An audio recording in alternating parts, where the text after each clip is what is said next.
Itu bumper dulu dari MC musik Bapak.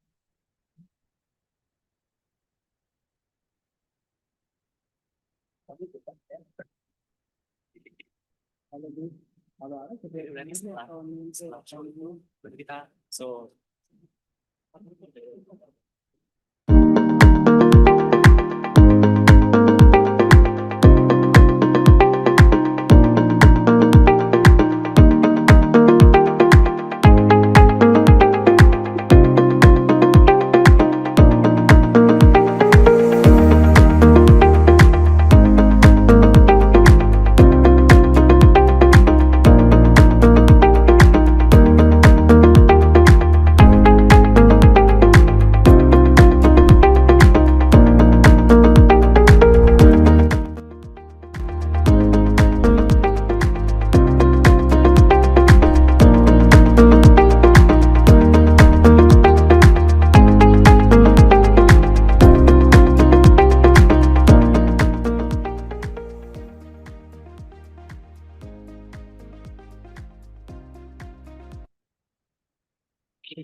IC3INA 2026 theme, designing agentic AI system for SDGs, autonomous agents, multi-agent collaborations, and real-world applications. ya. This conference is blah blah blah blah blah. Well, I would like to extend our biggest thanks to art.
and its application 2026 by IC3INA.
Yes.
Kayaknya kita harus main lagi waktu.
Its application 2026 by IC3INA.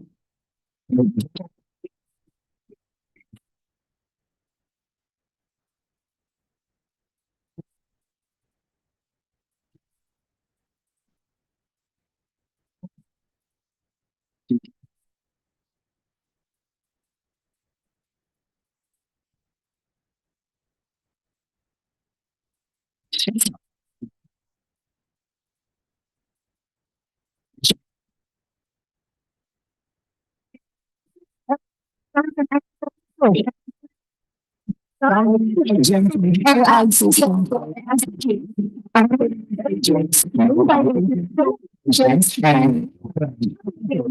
we have a gentlemen?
Vice Region of President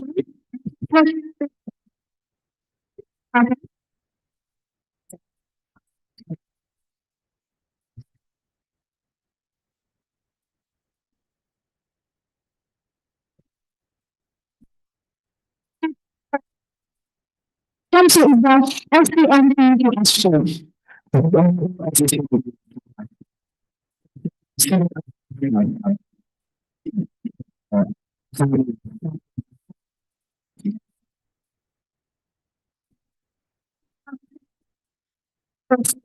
That is the reference of last church. That is the urban as SDG input. So of the legislation.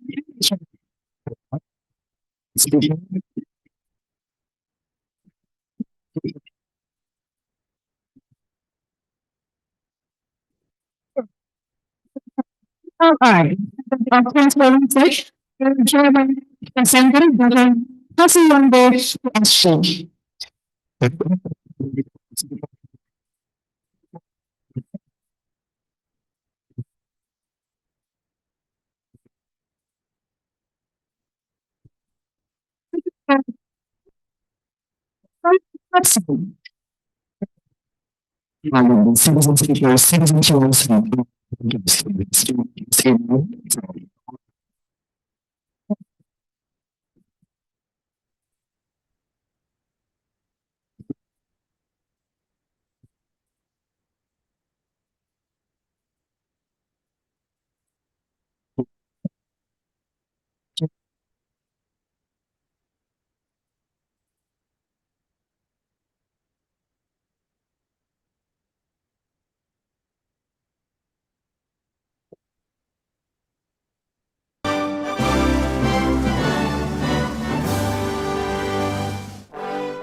part.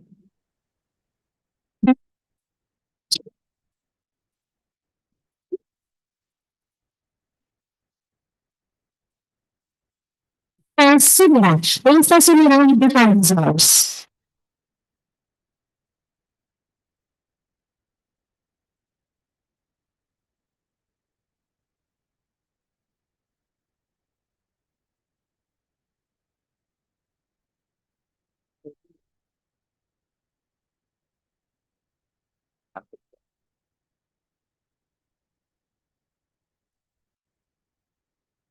Assalamualaikum warahmatullahi wabarakatuh. Ladies and gentlemen, our participants, let us bow our hearts to Ramadan and also our hand. Pray to God, Allah subhanahu wa ta'ala. Allah subhanahu wa ta'ala will give us all blessing, mercy, and forgiveness.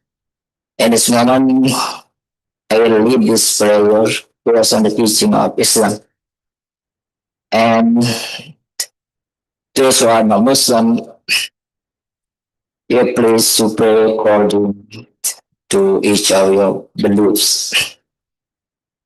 أعوذ بالله من الشيطان الرجيم بسم الله الرحمن الرحيم الحمد لله رب العالمين حمدا يوافي نعمه ويكافئ مزيده يا ربنا لك الحمد كما ينبغي لجلال وجهك الكريم وعظيم سلطانه اللهم صل على محمد وعلى ال سيدنا ومولانا محمد صلاة تنجينا عليها الجبل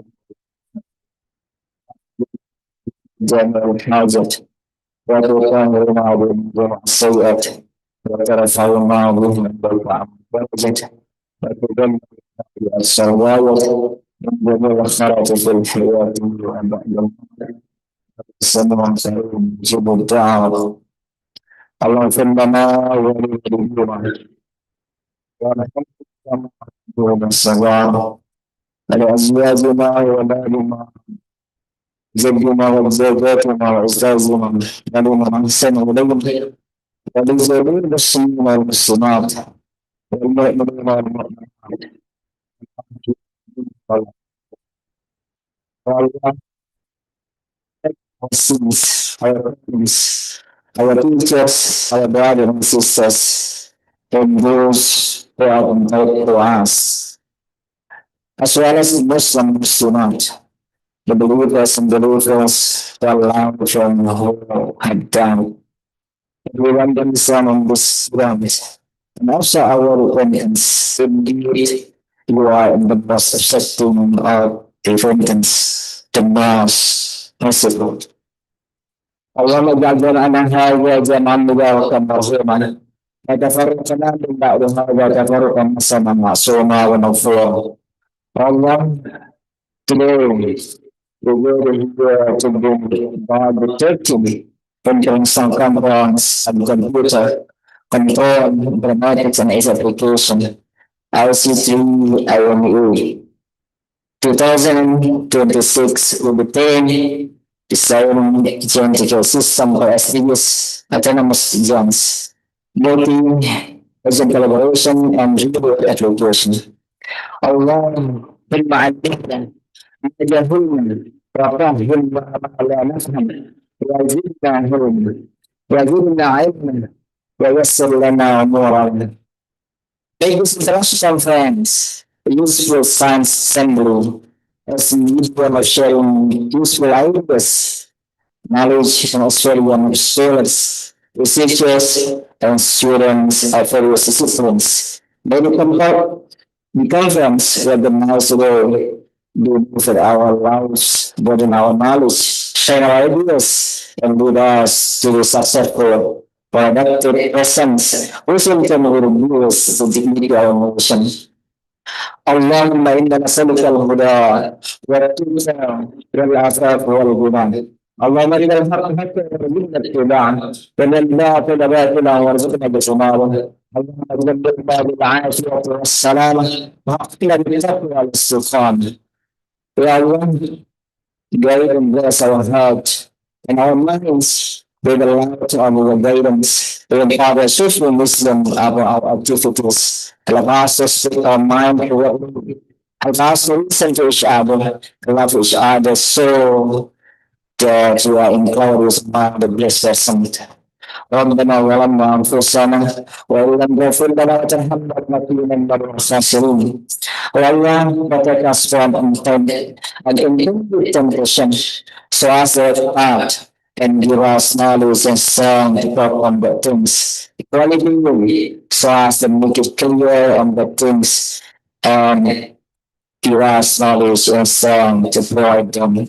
Allah, you are the one who can take our belong, and the mother of the book of the Semilan, but the one that we have the content of our Rahim, and the Natuna of the Wasala, as the last representative of our Dhamma, Sallallahu Alaihi Wasallam, Muhammad wa alihi wa sahbihi ajma'in, Subhana rabbika rabbil izzati amma yasifun, Assalamu ala al-mursalin, walhamdulillahi rabbil alamin, Assalamu alaikum wa rahmatullahi wa barakatuh. Thank you.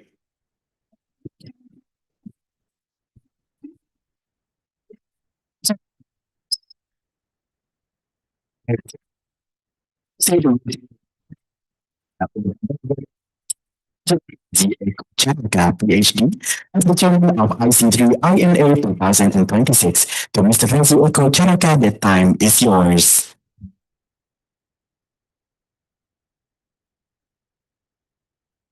Assalamualaikum warahmatullahi wabarakatuh.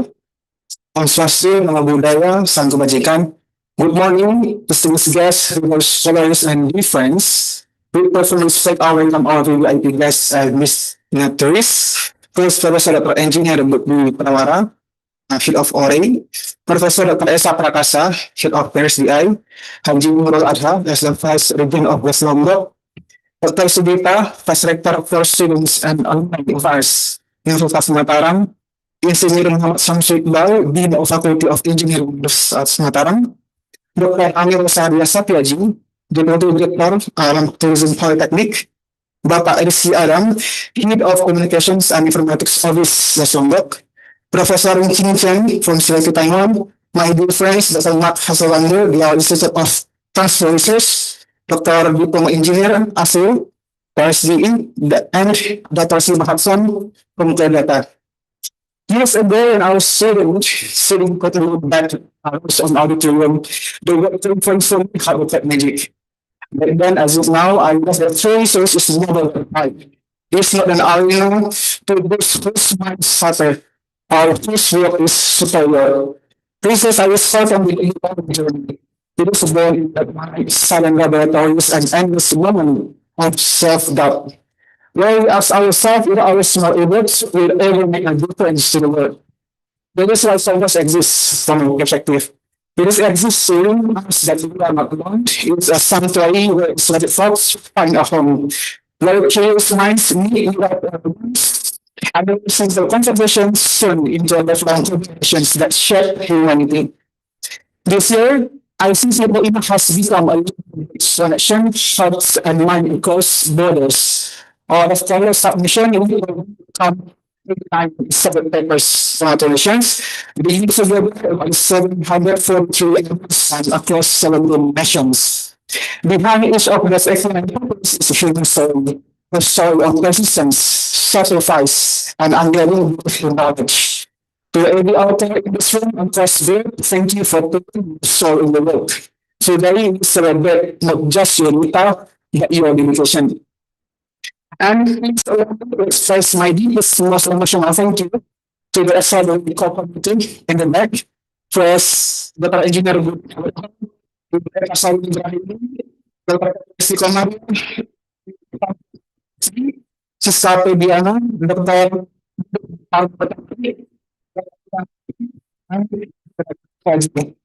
Each of you are the true heart of IC3INA. We also extend our sensitivity to our sponsors, Sabara TV, part of intents and advocacy sections, as well as our limitations to solve Informatics, and disorder with us. Thank you for being in our shared visions. And I the stakeholders not only expands our knowledge, but also touch our hearts. May we live this fall that best and knowledge, but as a united community, bound by heart and suffering. And I will commit to the 13th SDGs in 2026. Thank you. Assalamualaikum warahmatullahi wabarakatuh. Om Santi Santi Om, Namo Buddhaya.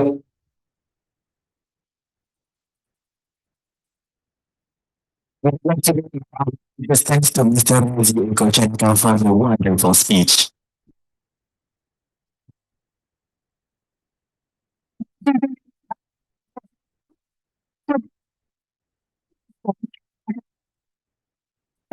Lagi sangat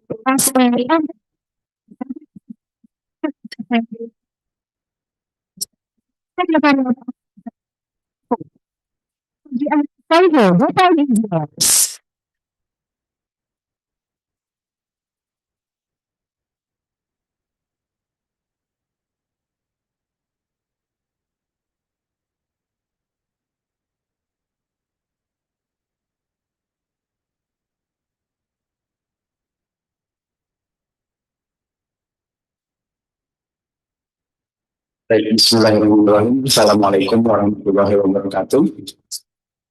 Selamat pagi, Om Swastiastu. Yang saya hormati para rektor dan jajaran pimpinan perguruan tinggi negara IC3INA 2026. Yang saya hormati para keynote speakers dan invited speakers dari beberapa negara, berbagai negara dan institusi. Kemudian kepada Profesor Rung Ching Chen, Choyang University of Technology, Taiwan, Profesor Mark Hasselwander, DLR Institute of Transport Research, German Aerospace Center, Dr. Butanjali Yadav, Co-Chair of the International Data Policy Committee, CoData India, Dr. Diploma Engineering FH Sejarin MSc, Senior Researchers, Research Center for Data and Information Sciences dari BRIN, para akademisi, peneliti, praktisi, mahasiswa, dan seluruh peserta IC3INA 2026, serta para tamu undangan serta hadirin yang saya banggakan. Sebelum saya menyampaikan ucapan selamat datang, izinkan saya menyampaikan salam hormat dari Ibu Wakil Bupati. Sedianya beliau akan menyampaikan ucapan selamat datang di pagi hari ini. Namun karena ada tugas dinas yang tidak bisa ditinggalkan, sehingga saya mewakili beliau. Pertama-tama, in the name of West Lombok Regency and all people of West Lombok, I welcome you in West Lombok Regency, Indonesia. It's an honor for us that this place, this regency, is the place held this event for the 13th International Conference of Computer Communication and Informatics Application, atau IC3INA 2026. To all academicians, researchers, practitioners, and participants coming from all around the region of Indonesia and even from abroad, welcome to West Lombok Regency. We hope that during your stay in West Lombok, not only attending this event, but also we hope you enjoy and experience our tourism and culinary in West Lombok Regency. Baik, selanjutnya hadirin yang kami hormati, bagi kami tuan rumah pada kegiatan kali ini, konferensi internasional seperti ini bukan sekedar forum untuk mempresentasikan hasil penelitian. Lebih dari itu, konferensi ini merupakan ruang untuk mempertemukan ilmu pengetahuan, teknologi, kebijakan, dan kebutuhan nyata masyarakat. Kita hidup dalam era ketika perkembangan teknologi berlangsung sangat cepat. Artificial intelligence, big data, cloud computing, Internet of Things, data science, cyber security, dan berbagai teknologi digital lainnya telah mengubah cara manusia bekerja dan mengambil keputusan. Namun bagi pemerintah daerah, ada pertanyaan yang jauh lebih penting. Untuk apa teknologi tersebut kita gunakan? Jadi untuk kami yang langsung menggunakan teknologi ini tidak boleh berhenti pada pembangunan aplikasi, tapi harus mampu menyelesaikan persoalan masyarakat, mempercepat pelayanan, meningkatkan transparansi, membantu pemerintah mengambil keputusan yang lebih tepat, dan memastikan pembangunan benar-benar berdasarkan kebutuhan masyarakat. Bapak Ibu yang saya hormati, selanjutnya transformasi digital ini tidak berdiri sendiri. Dia merupakan bagian dari visi yang lebih besar untuk membangun smart city. Dari sekian pilar smart city ada 6. Namun selanjutnya dari pembangunan smart city, kemudian data digital, muncul pertanyaan, seberapa banyak data yang kita miliki? Dari pertanyaan itu kita bergeser lagi. Apakah data tersebut terintegrasi, berkualitas, mutakhir, dan digunakan untuk mengambil keputusan? Jadi kita tidak lagi hanya berdasar mengacu kepada pengumpulan data, tapi kepada analisa dan kemudian pemanfaatannya untuk mengambil keputusan.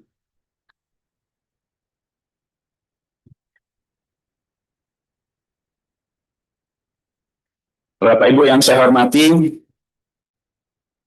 data yang ada tadi tentu tidak boleh terfragmentasi. Karena itu kami di Lombok Barat ingin membangun prinsip big data yang saat ini sedang kami kembangkan bersama rekan-rekan di Dinas Kominfotik Kabupaten Lombok Barat. Big data, one government integrated service. Karena bagi masyarakat, penggunaan data ini tidak akan berarti tanpa pelayanan yang mudah, cepat, transparan, aman, dan dapat diakses. Selanjutnya, Bapak Ibu yang saya hormati, kami menyadari bahwa perjalanan transformasi digital secara umum dan secara khusus lagi di Kabupaten Lombok Barat masih panjang. Tapi kami percaya jalan yang panjang ini pemerintah daerah tidak harus membangunnya sendiri. Kami tentu akan membutuhkan kolaborasi dengan perguruan tinggi, dengan BRIN, dengan pemerintah pusat, dunia usaha, startup, komunitas teknologi, peneliti, dan mitra internasional. Karena itu, kepada para akademisi dan peneliti yang hadir dalam IC3INA 2026 ini, kami mengundang dan berharap kepada Bapak Ibu untuk jangan kemudian melihat tempat ini sebagai tempat penyelenggaraan konferensi belaka, tapi kami memohon untuk melihat ini sebagai laboratorium nyata untuk inovasi digital. Agar kita manfaatkan teknologi dan kita bersama-sama menghasilkan solusi dari teknologi ini untuk masyarakat. Kami juga berharap dari konferensi ini lahir bukan hanya paper dan publikasi ilmiah, tetapi juga prototipe, inovasi, penelitian, penerapan, kebijakan baru, kerjasama, dan solusi yang nyata untuk masyarakat. Sebagai penutup, hadirin yang saya hormati, pada akhirnya kemajuan teknologi bukan diukur dari seberapa banyak aplikasi yang kita miliki, bukan pula semata-mata dari seberapa canggih infrastruktur yang kita bangun. Kemajuan teknologi harus diukur dari seberapa banyak masalah yang dapat kita selesaikan, seberapa tepat kebijakan yang dapat kita ambil, dan seberapa baik pelayanan yang dapat kita berikan kepada masyarakat. Selanjutnya, pada akhirnya adalah seberapa besar manfaat yang dapat dirasakan langsung oleh masyarakat. Karena itu saya mengajak kita semua untuk menjadikan konferensi ini sebagai forum untuk berbagi pengetahuan dan untuk sebagai ruang untuk membangun kolaborasi dan menciptakan solusi yang nyata dan berdampak. sekali lagi atas nama pemerintah Kabupaten Lombok Barat dan seluruh masyarakat Kabupaten Lombok Barat, saya mengucapkan selamat datang di Lombok Barat, selamat datang di Pulau Lombok, selamat mengikuti The 13th International Conference on Computer, Communication, and Informatics Application 2026. Semoga konferensi ini menghasilkan gagasan, inovasi, dan kolaborasi yang memberikan manfaat bagi kemajuan ilmu pengetahuan, teknologi, pemerintahan, dan masyarakat. Demikian yang dapat kami sampaikan. Kurang lebihnya mohon maaf. Wabillahi taufiq wal hidayah. Wassalamualaikum warahmatullahi wabarakatuh. Selamat pagi. Om Santi Santi Santi Om. We would like to extend our sincere gratitude to the representative of West Lombok region and the family Informatics to remain on stage as we will shortly proceed with the official lunch. Ladies and gentlemen,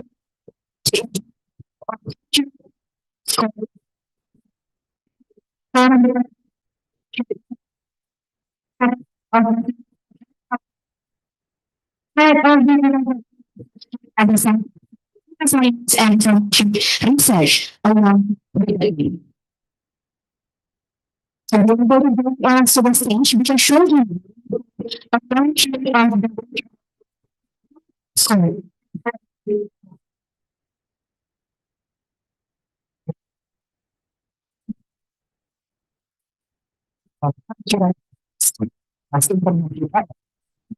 Kita berkata untuk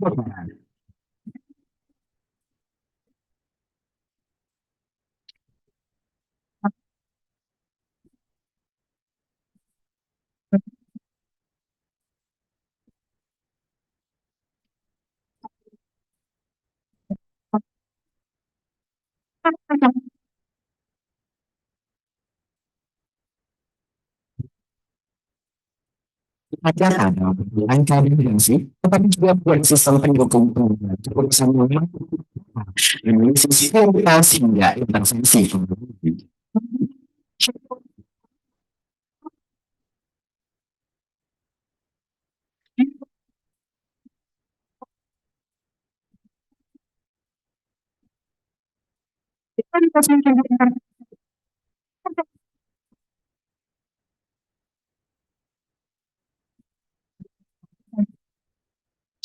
Dashboards, pas intervensi daerah yang seperti Kabupaten Lombok Barat dalam hitungan 3, 2, 1. Itu bukan suatu yang pas intervensi daerah seperti Kabupaten Lombok Barat akan dalam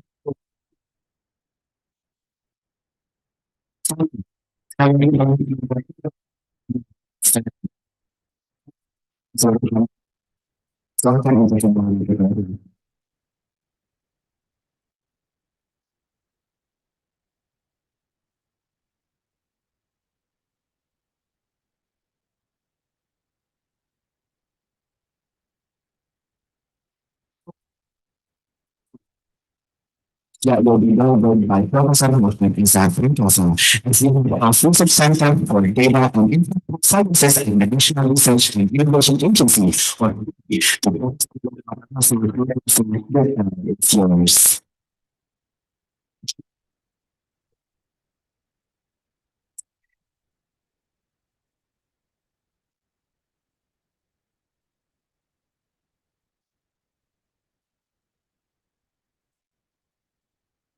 Okay. Bismillahirrahmanirrahim. Assalamualaikum warahmatullahi wabarakatuh. Good morning, salam sejahtera untuk kita semua. Firstly, Honorable Vice Regent of West Lombok, Ibu Hajah Nurul Atta, there is no represented by Bapak Ahmad Saiku, the Assistant 2 for Economic and Development Affairs, Regional Secretariat of West Lombok Regency. Also, Honorable Ibu Amirosa from Polytechnic Pariwisata Lombok. Also, Honorable Bapak Dr. Wayan Agus Arimbawa from Universitas Mataram.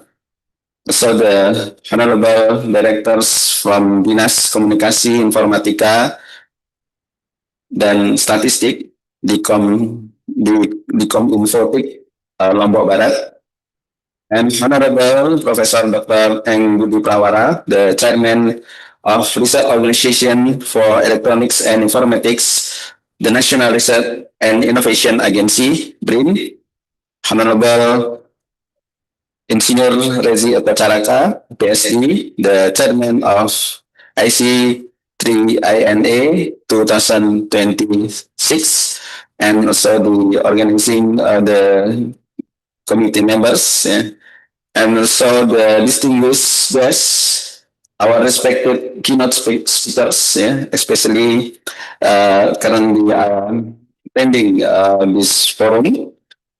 Firstly, Professor Mark Esselwender from Technical University Berlin, German, and also Prof. Rung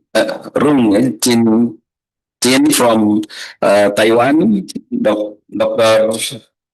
Aswil from our research centers, and also Dr.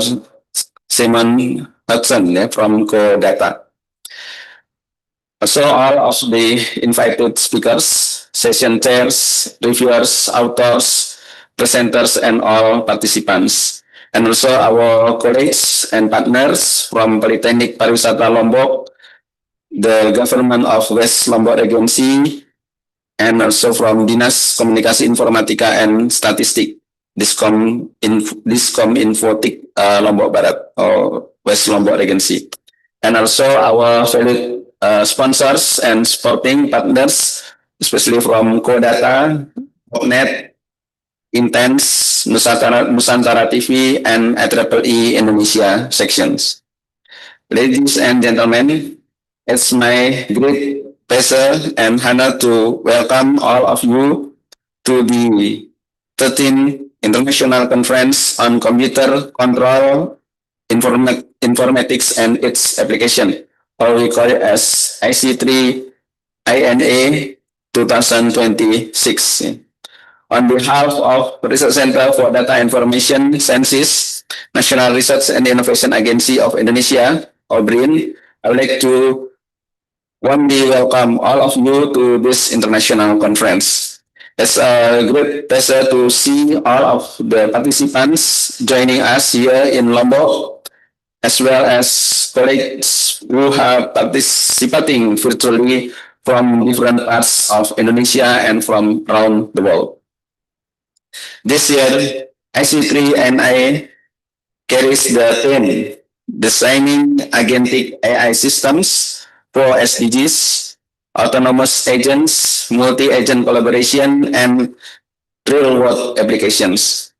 This theme reflects the rapid development of artificial intelligence and the growing role of AI in our lives. Over the past several years, we have observed remarkable progress in AI. These technologies have become increasingly capable of assisting us in many different activities, from supporting research and education to helping us address challenges in business, government, and also in society. Today, we are entering a new stage in which AI systems are becoming more capable of working with greater independence and interacting with one another to accomplish more complex tasks. But as we continue to advance in AI, there is an important question that we should always keep in mind. The question is, what purpose should this advancement serve? The technology should not be an end in itself. Its true values lies in how it can improve the people's lives, support sustainable development, and also help us to address the challenges faced by society and our environment. This is why the Sustainable Development Goals, or SDGs, are highly relevant to the theme of this conference. As the And AI has the potential to contribute to many areas of sustainable development, including healthcare, education, sustainable tourism, agriculture, public services, environmental protection, and many other areas that directly affect our communities. At the same time, these opportunities come with responsibilities. As AI becomes more integrated into our daily lives and decision-making processes, we must ensure that technological development remains guided by important principles such as trust, transparency, accountability, fairness, safety, privacy, and respect for human values. For this reason, IC3INA 2026 is not only a forum for sharing the latest developments in AI and related technologies.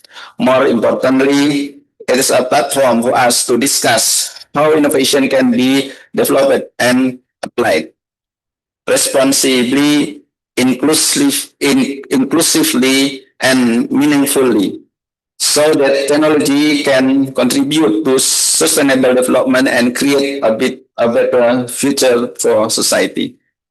Ladies and gentlemen, one of the greatest strengths of this conference, such as IC3INA, is not only the research and ideas presented here, but also the connections and collaboration that we can work together, especially after this conference. We can continue the connection and the collaboration. And then addressing complex challenges requires collaboration across different fields. Researchers, academia, government institutions, industries, and communities all have important role to play. Through the collaboration, we can bring together different perspectives, share knowledge and experience, and develop solutions that are not only innovative, but also relevant to the real world needs.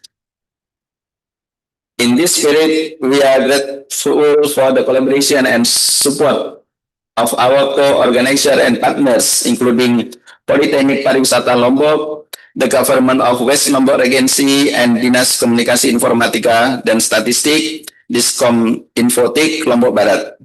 We also like to express our sincere appreciation to our sponsor and supporting partners, Kodata, Popnet, Intense, Nusantara TV, and IEEE Indonesia section. Your support and contribution have been an important part of making IC3INA 2026 possible. I would like to extend my sincere appreciation to all of the authors and presenters who have shared their valuable research with us. My appreciation also goes to our keynote speakers, invited speakers, reviewers, session chairs, technical committee, organizing committee, volunteers, and everyone who has worked behind the scenes to prepare this conference. Your time, effort, and dedication are truly appreciated.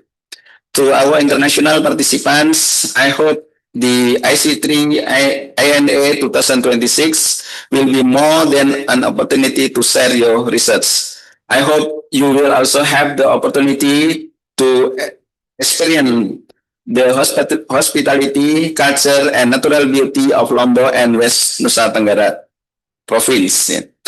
And to all participants, I encourage you to make the most of these 3 days. Take the opportunity to ask questions, exchange ideas, share experiences, build new connections, and explore opportunities for future collaboration. Most importantly, I hope that the ideas and discussion we have during this conference can go beyond these sessions and contribute to create solutions that have meaningful impact in the real world. Let us make IC3INA 2026 more than a conference for presenting research. Let us make it a platform for strengthening collaboration, encouraging responsible innovation, and exploring how artificial intelligence can contribute to a more sustainable and inclusive future. Finally, I hope that all of you will have a productive, inspiring, and memorable experience through IC3INA 2026. With that, on behalf of Research Center for Data Information Sciences, I warmly welcome you all to IC3INA 2026. Welcome to Lombok, welcome to IC3INA 2026, and let us work together to design the future of AI for a more sustainable world. Thank you very much. Wassalamualaikum warahmatullahi wabarakatuh.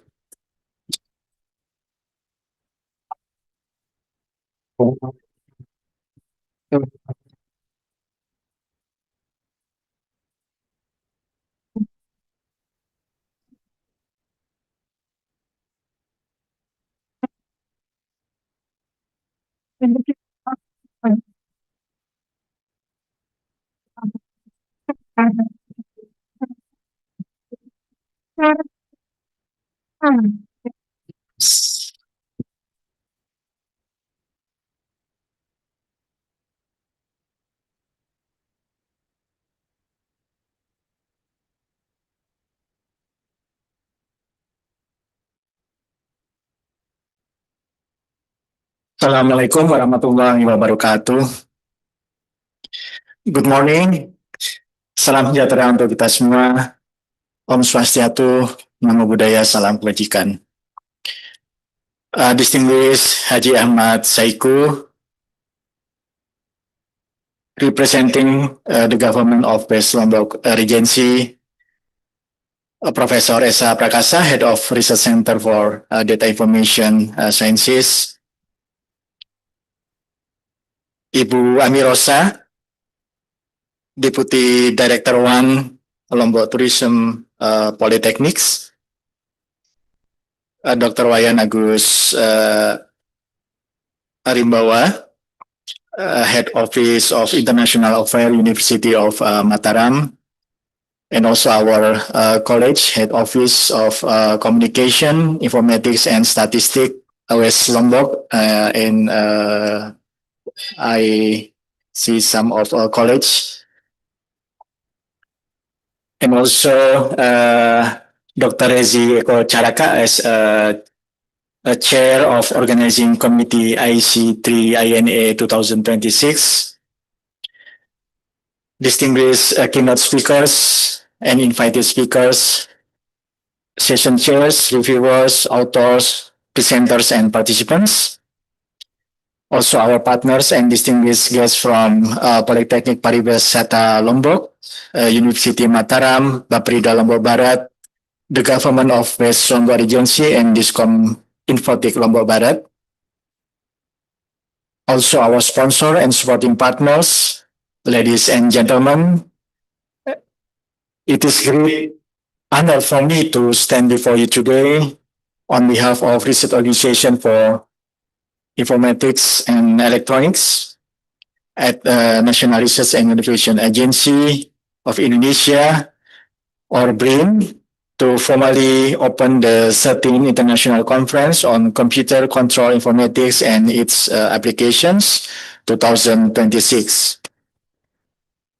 As the research organizations that oversees several research centers, including the Research Center for Data Information Sciences, that has hosted IC3INA for more than a decade, I have had the privilege of watching this conference grow year after year into one of the most respected international gatherings in our field. What began as modest scientific meeting has become a platform that today connects researchers from 17 countries, spanning Asia, Europe, the Middle East, and America.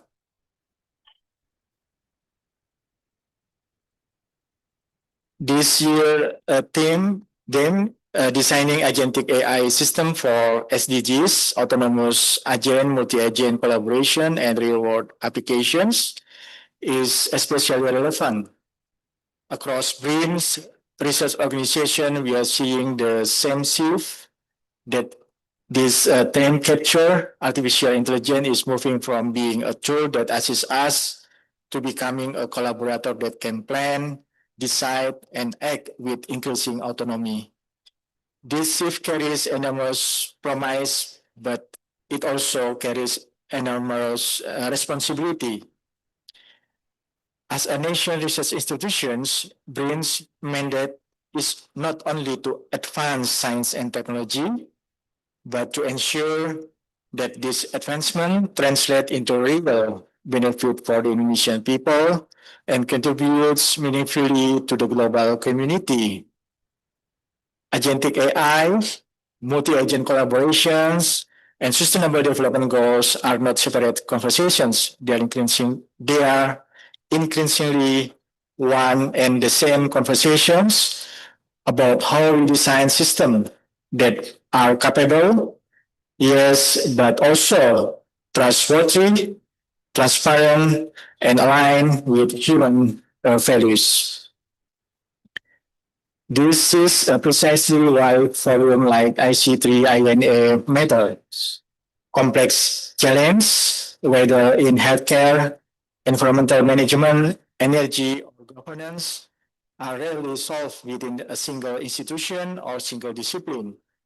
They require the kind of cross-border, cross-sector collaboration that this conference embodies, bringing together academia, government, industry, under one roof, both physically here in Lombok and virtually with colleagues around the world. I would like to extend my sincere appreciation to organizing committee, the technical program committee, and everyone at the Research Center for Data and Information Sciences who has worked tirelessly to prepare this event. I would like also to express my deepest gratitude to our co-organizer, Politeknik Pariwisata Lombok, Baperida, Diskom Informatics, and the government of West Lombok Regency. Ya, Pak Haji Ahmad Saiku mentioned that they are going to implement how they utilize the big data for decision support system. And also I'm glad to hear this morning we launched the SPI, and the one important thing to accelerate the research on AI, big data is infrastructure. And I would like to inform to you next week on Monday, 7 September, we will launch our call of proposal for utilization of our high performance computing infrastructure. This is open for all of Indonesia citizens, especially for researchers, academia, government, and also for ASEAN country, because this infrastructure was provided by the collaboration between ASEAN and Korea. So we say ASEAN Korea high performance computing facility in Indonesia. And also I would like to thank our sponsor and supporting partner, including Codeta, OpNet, Intense, Nusantara TV, and IEEE Asia sections, whose continuous support strengthen the international standing of this conference. To our keynote speaker who have joined us from Germany, Taiwan, and France, and to every author and presenter who will share their work over the next 3 days. Thank you for entrusting IC3INA with your ideas, and I encourage all of our participants to use these 3 days not only to present, but to listen, to question and discuss the kinds of collaborations that outlast the conference itself. With that spirit in mind, and the Research Organization for Electronics and Informatics, National Research and Innovation Agency of Indonesia, it is my great honor to officially declare the second International Conference on Computer Control, Informatics, and its applications, IC3INA 2026, is officially open.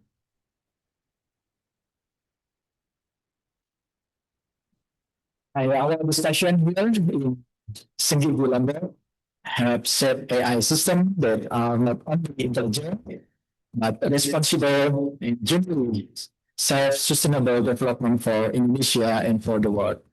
Thank you very much. Wassalamualaikum warahmatullahi wabarakatuh.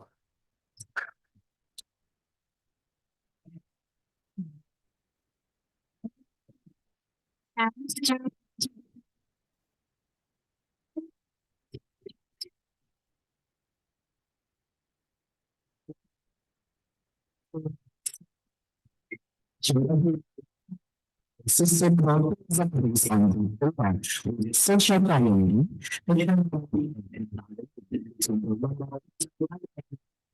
research and innovation agency.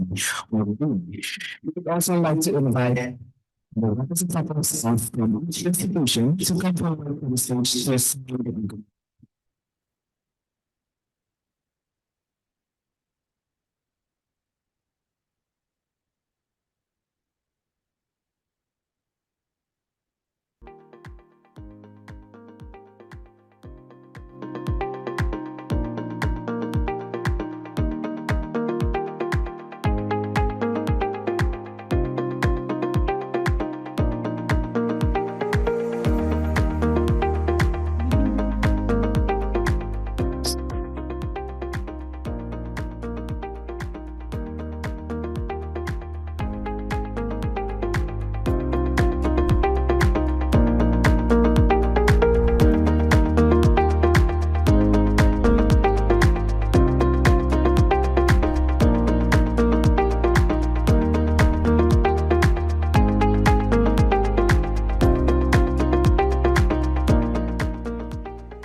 And please are in the service of the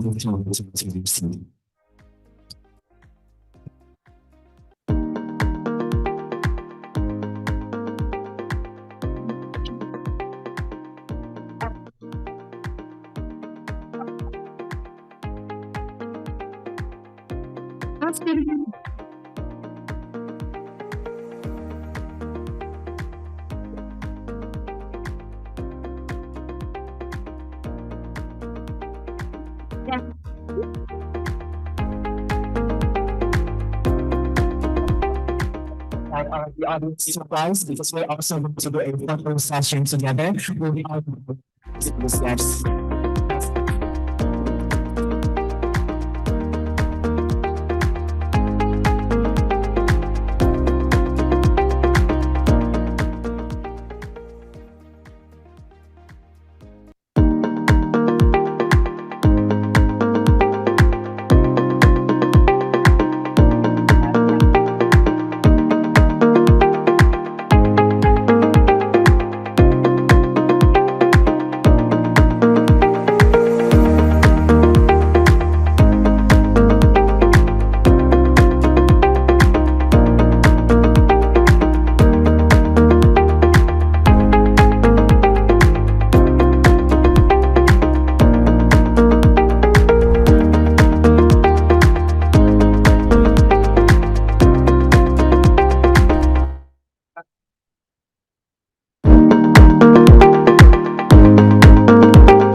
Again. Satu.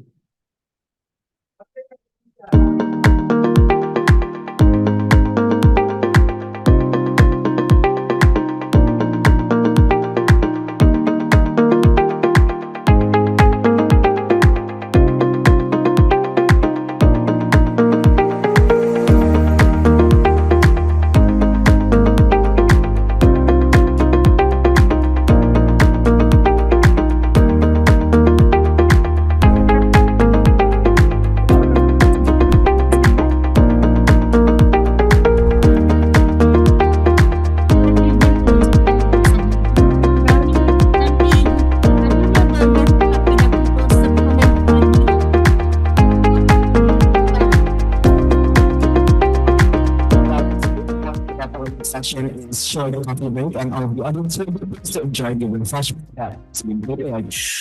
Back to our next agenda at 10 a.m. at plus 8 or GMT plus 8 or Central Indonesia time zone.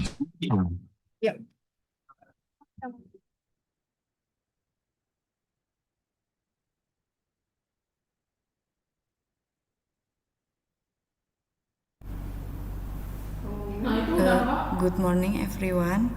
I will be guiding you to group photo session on Zoom. Please turn on your camera.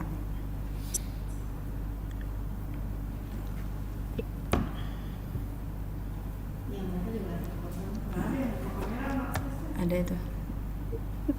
Please open your camera. There is a 2 slide or 3 slide.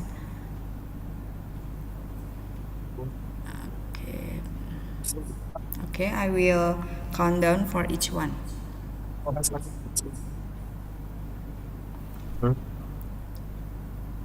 Okay.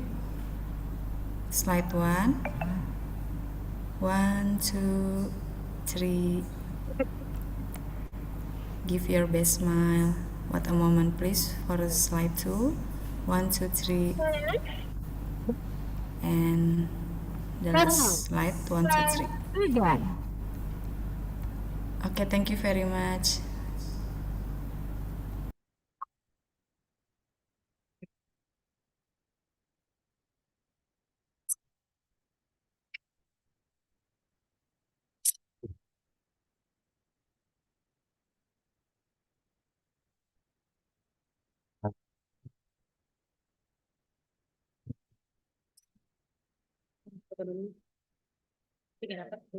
Nanti juga mukanya nggak fresh.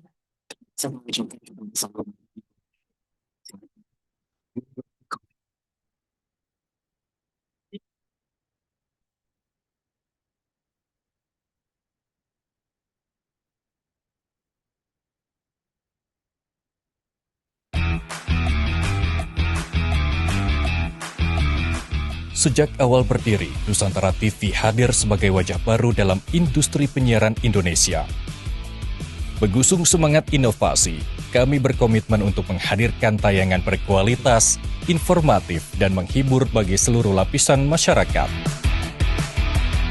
Nusantara TV telah menjadi pionir penyiaran digital di Indonesia yang telah memperoleh izin penyelenggaraan penyiaran tetap dari Pemerintah Republik Indonesia pada 2019. Dilengkapi dengan teknologi mutakhir, siaran kami telah dinikmati pemirsa Indonesia. Dengan free-to-air di 24 wilayah yang menjangkau 14 kota di seluruh Indonesia. Kami juga menghadirkan nusantaratv.com dan ntvnews.id sebagai portal online berita serta hiburan yang berfokus pada pembaca di tanah air maupun luar negeri. Atau BEM-SI di kawasan. Kecepatan dan akurasi adalah prioritas kami dalam menyajikan berita dari perkembangan politik, ekonomi, hingga isu global dengan sudut pandang yang tajam dan mendalam. NTV Morning membahas informasi terkini dari malam hingga pagi hari. NTV Today membahas informasi terkini dari pagi hingga siang. NTV Crime membahas informasi terkini berkaitan dengan kejadian-kejadian kriminalitas. NTV Prime membahas informasi terkini berkaitan dengan politik dan hukum. NTV Sport membahas informasi terkini berkaitan dengan olahraga. Doncast program talk show yang mengupas tuntas suatu kasus yang berkaitan dengan kepentingan publik. 100% recommended, program kuliner yang mengajak penonton berkeliling menikmati ragam cita rasa kuliner dari berbagai daerah. Celebrity Fresh, program infotainment yang menyajikan berbagai informasi terkini seputar kehidupan selebriti. Soundcore Podcast, podcast musik yang membawa pendengar menyelami dunia musik dari berbagai genre, era, dan budaya.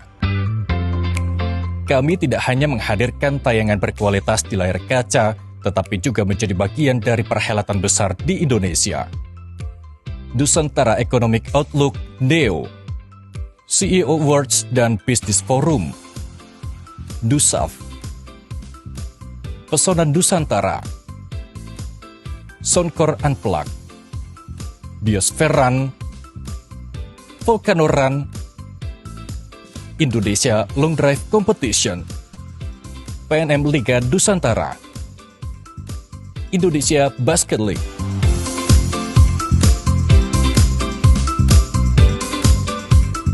Dengan teknologi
I could spend a lifetime watching you swim, swim, swim. Let it all begin. Swim.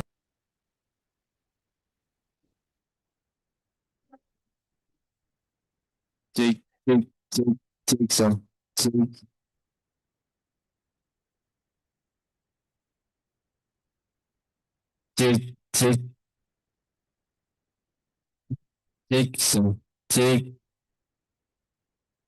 Take some.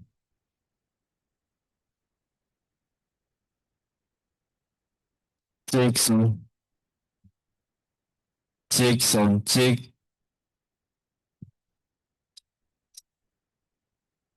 Ngedile Pak Jan.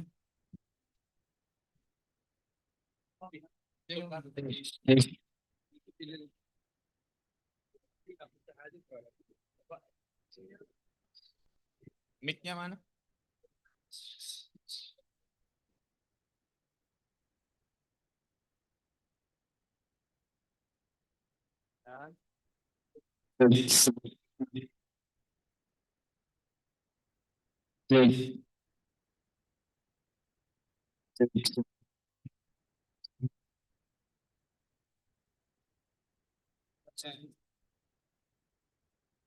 Coba sih deh.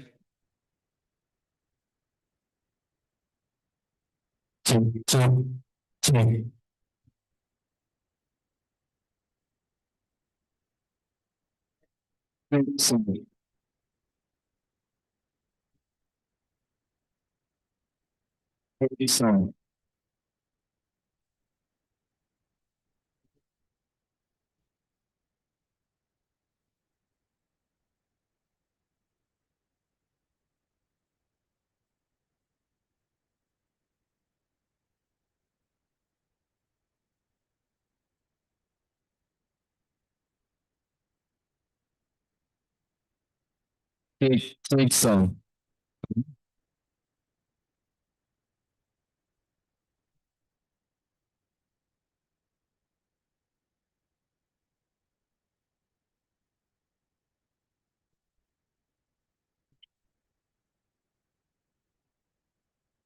Take some. Take some. Take some. Take. Apaan? Auguan? Iya saya pindah. Aug 1 tadi putus-putus, makanya saya tes pakai Aug 2. Oh.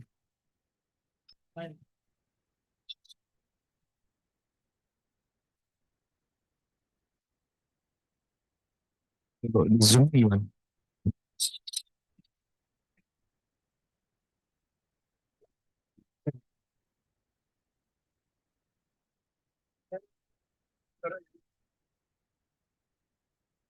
Take satu. Take some. Take satu. Take some.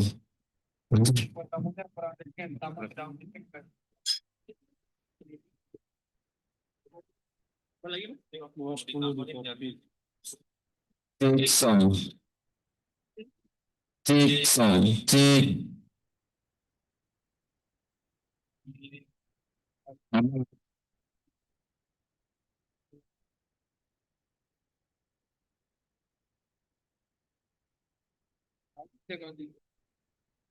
Tapi orang pada umumnya tujuannya yang partai itu juga bisa. Take some. Normal. Fullin suara.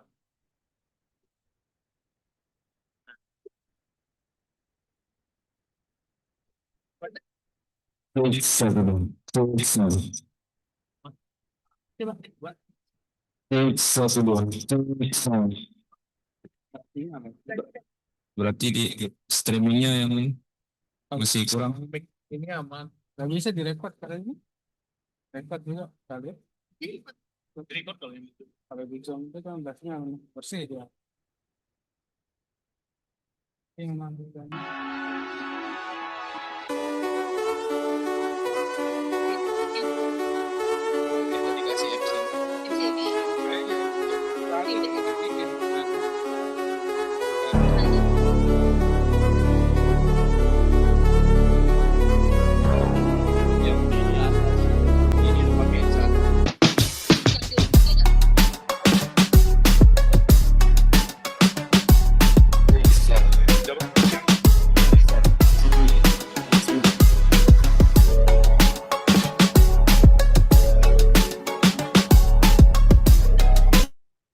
Take satu.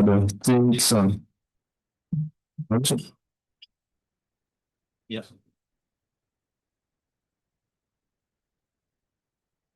Dari jauh.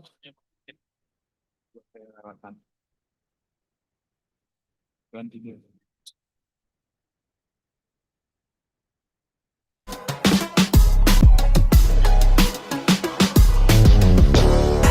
Swim, swim, waterfall in love your skin. Swim, swim, I could spend a lifetime watching you swim, swim, swim. Let it all begin. Swim.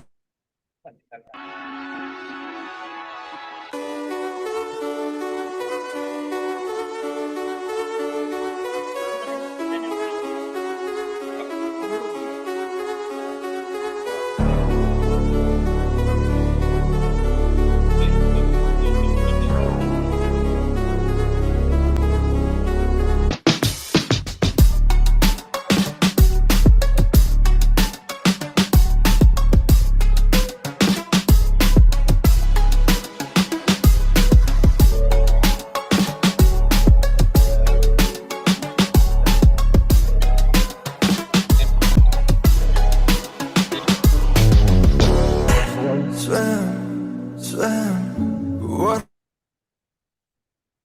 Take some. Take some. Nggak ada. Sini kan ada. Take some. Take some. Kita Dapat di belakang dong. Jadi gitu.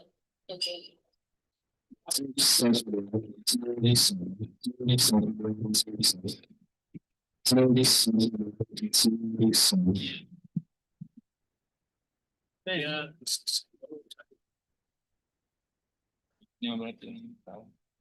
Mirip nih.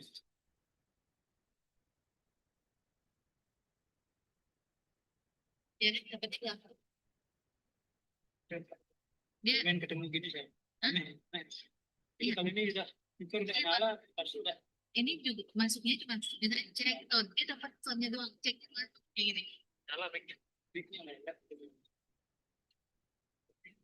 Mic-nya ada kan ini. Oh yang ini.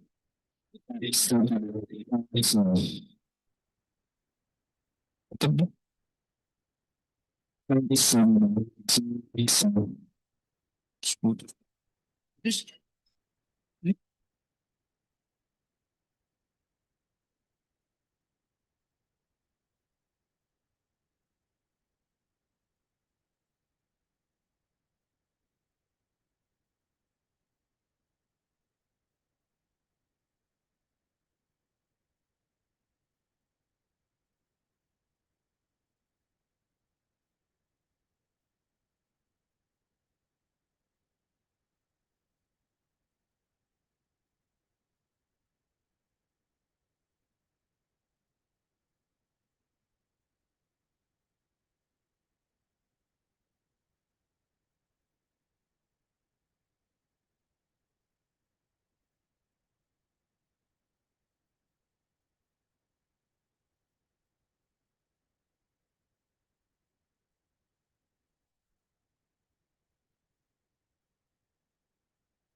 Sejak awal berdiri, Nusantara TV hadir sebagai wajah baru dalam industri penyiaran Indonesia. Mengusung semangat inovasi, kami berkomitmen untuk menghadirkan tayangan berkualitas, informatif, dan menghibur bagi seluruh lapisan masyarakat. Nusantara TV telah menjadi pionir penyiaran digital di Indonesia yang telah memperoleh izin penyelenggaraan penyiaran tetap dari pemerintah Republik Indonesia pada 2019. Dilengkapi dengan teknologi mutakhir, siaran kami telah dinikmati pemirsa Indonesia dengan free-to-air di 24 wilayah yang menjangkau 14 kota di seluruh Indonesia. Kami juga menghadirkan nusantaratv.com dan ntvnews.id sebagai portal online berita serta hiburan yang berfokus pada pembaca di tanah air maupun luar negeri. Atau BEM-SI di kawasan. Kecepatan dan akurasi adalah prioritas kami dalam menyajikan berita dari perkembangan politik, ekonomi, hingga isu global dengan sudut pandang yang tajam dan mendalam. NTV Morning membahas informasi terkini dari malam hingga pagi hari. NTV Today membahas informasi terkini dari pagi hingga siang. NTV Crime membahas informasi terkini berkaitan dengan kejadian-kejadian kriminalitas. NTV Prime membahas informasi terkini berkaitan dengan politik dan hukum. NTV Sport membahas informasi terkini berkaitan dengan olahraga.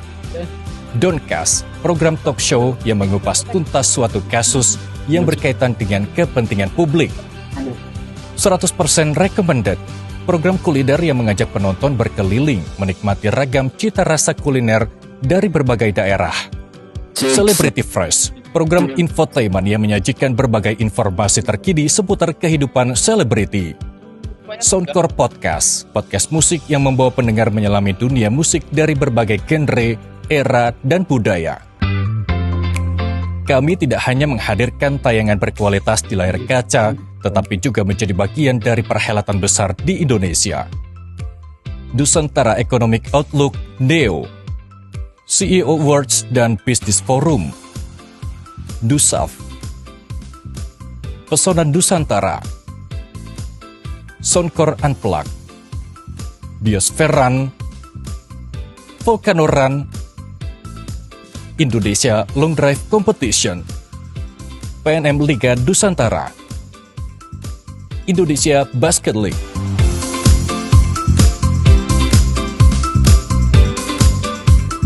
Dengan teknologi canggih, konten inovatif, dan komitmen terhadap kualitas, Nusantara TV terus bergerak maju, menyatukan negeri dalam satu layar, dan menginspirasi generasi masa depan.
fall in love your skin. Swim.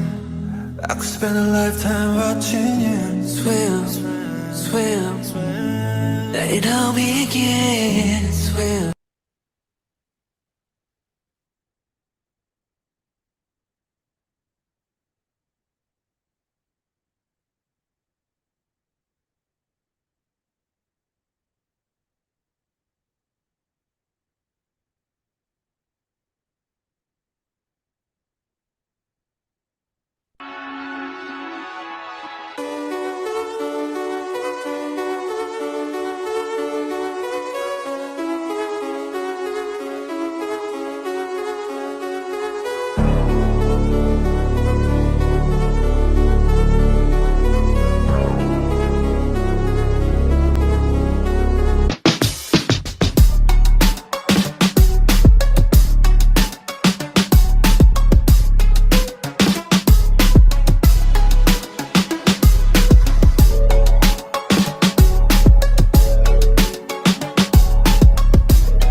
watching you swim, swim. They don't begin, swim.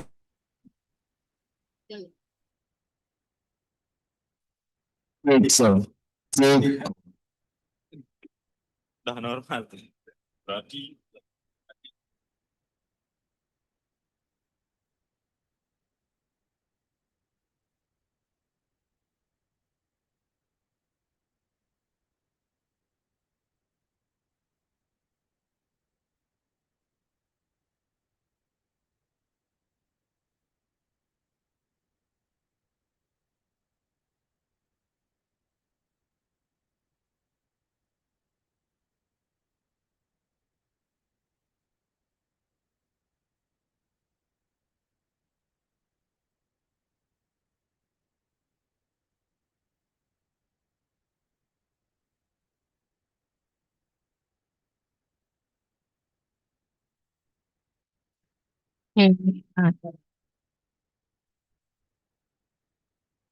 Baik, satu dulu.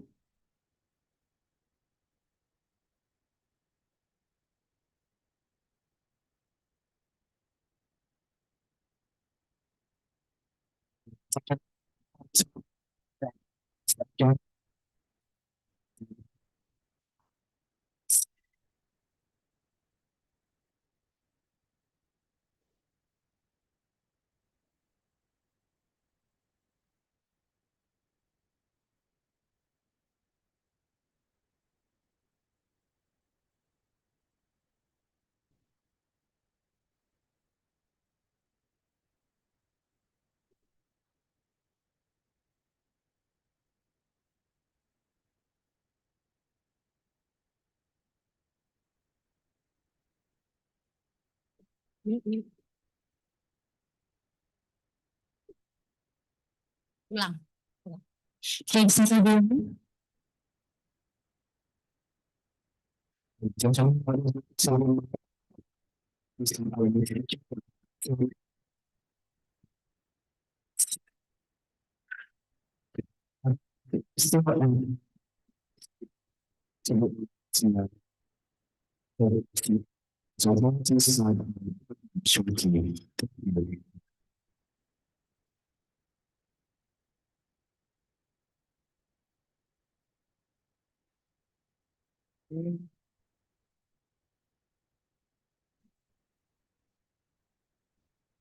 itu kan?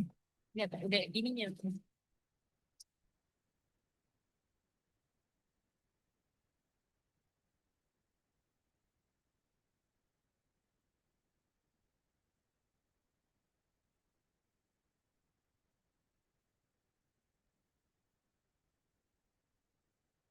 Ya kita kita udah ada nih, aku baca, kakak baca ini, aku baca ini, terus aku baca ini presiden itu ya, kalau ya dan dalam rights yang hadir. There's supposed to be 8 That's very good. That would be the Prepare and that's my prepare control.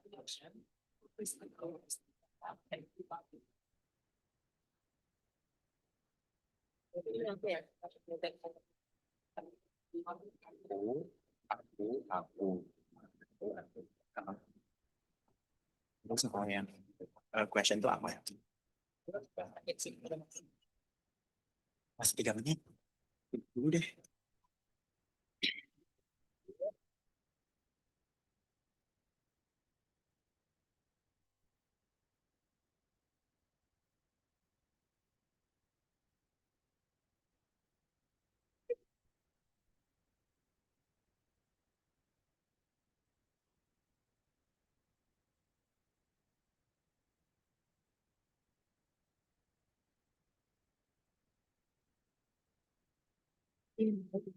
dari tahun 2021 itu ada anak-anak yang tempat yang ketemu dulu kan kita pacar tuh udah itu harus kemarin kamu belum pacar aku sedikit dari kemarin sampai pada berapa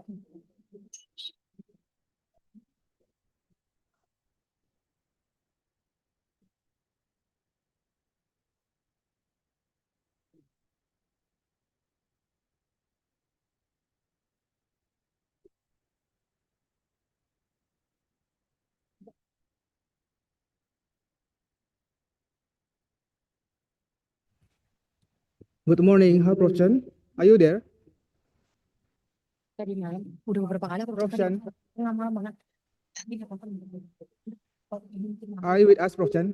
Dia masih try to pattern tapi Yes, I am here. Can Oh, you okay. hear me? Okay, good, good. So maybe we will start by next 10 minutes, maybe 5 to 10 minutes. But the quality is not good. Even the audio and video, I cannot clear to Oh, no worries, understand. Prof. Yeah. So I let the beer to help me if have some discussion Got it, got later. it. And if I have do this kind of research more than 10 years. So if you have any question after the meeting, you can contact with us. Understood. Yeah. Semuanya jadi tuh orang dia pakai juga.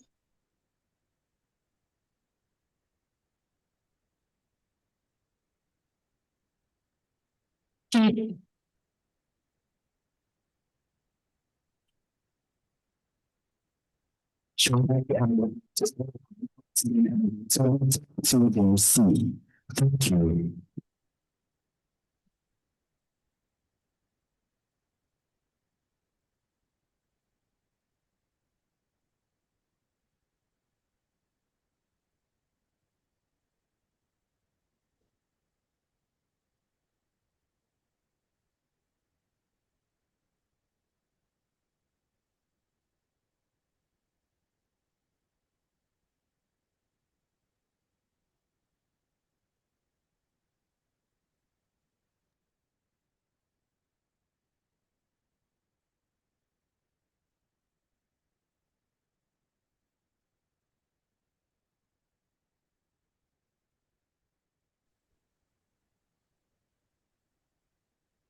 It's upsetting.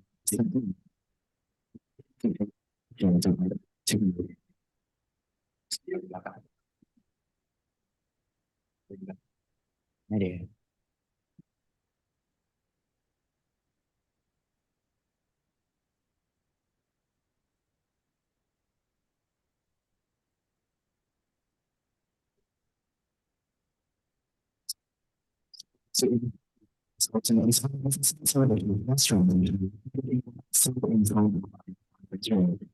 So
I have put a put a link on the Google Drive, and I also have a record file direct to the IC3INA that I think maybe if from Google Drive in time to display that maybe have a delay from here because the total around 23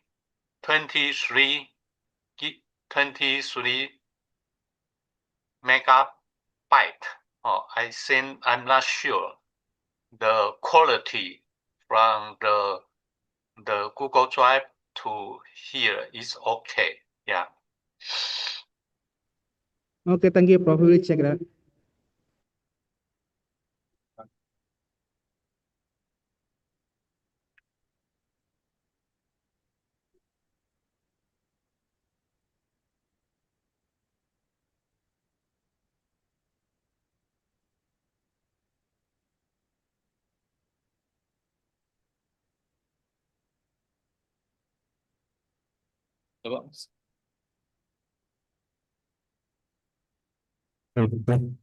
Check. Ladies and gentlemen. Check, check. Ladies and gentlemen. Agak bawahan dikit pegang. Begini. Kedengeran bentar. Nah, maksudnya nggak usah terlalu gini. Ya. Nah.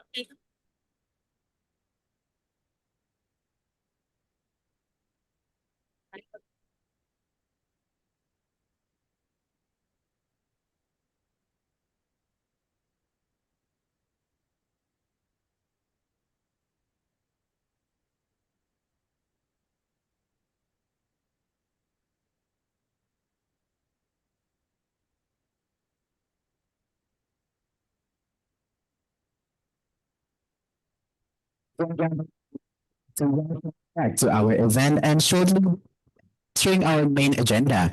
We would also like to welcome two of our distinguished keynote speaker, Professor Ching Chen, as a professor at Taiwan University of Technology in Taiwan, that is joining us virtually today. And also Professor Mark Hasselwander, researcher at BRR Institute of Transport Research of German Aerospace Center, that has joining us in person today.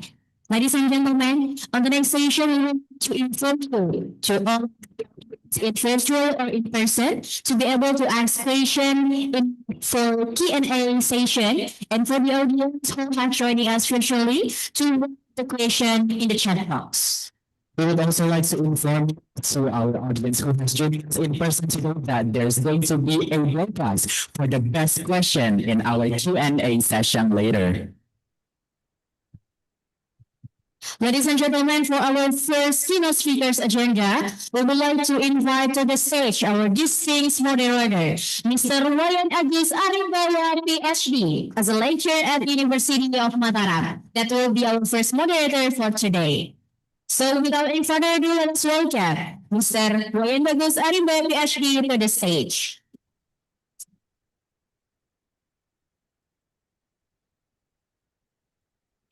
Mr. Wayan Agus Arimbaya educational background is bachelor degree in electrical engineering in the University of Indonesia. Master's degree in information technology, Badan University, Indonesia.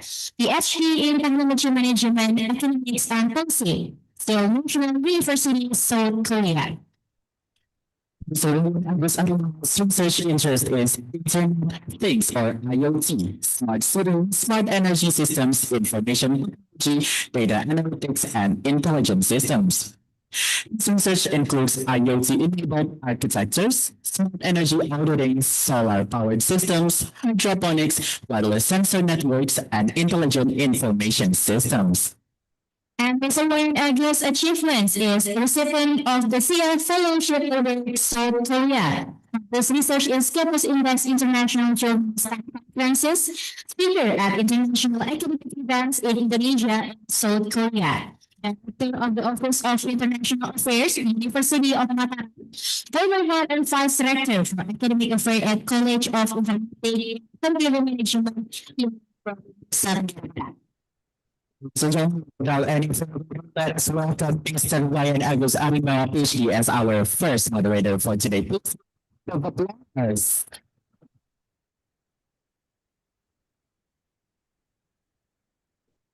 Yes. Thank you for introductions to me. So I would like to greet you all, our scholars, fellow scholars, our researchers, and officials. And it is an honor to be here as the moderator for the first keynote sessions. My name is Agus, the University of Mataram. Maybe some of you can come to our university as well to have collaborations. And welcome to these sessions of keynote speakers. Now, through our virtually, we have the first keynote. He is Professor Chin Chen from the Chaoyang University of Technology, Taiwan. So Professor Chen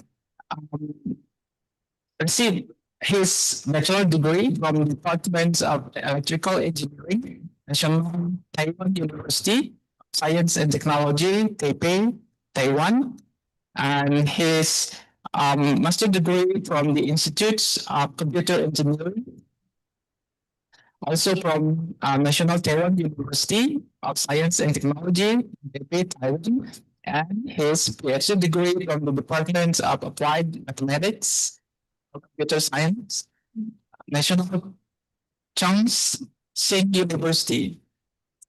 His research interests include network technology, deep learning, machine learning, IoT, data analysis, and applications of artificial intelligence. He has a lot of achievements.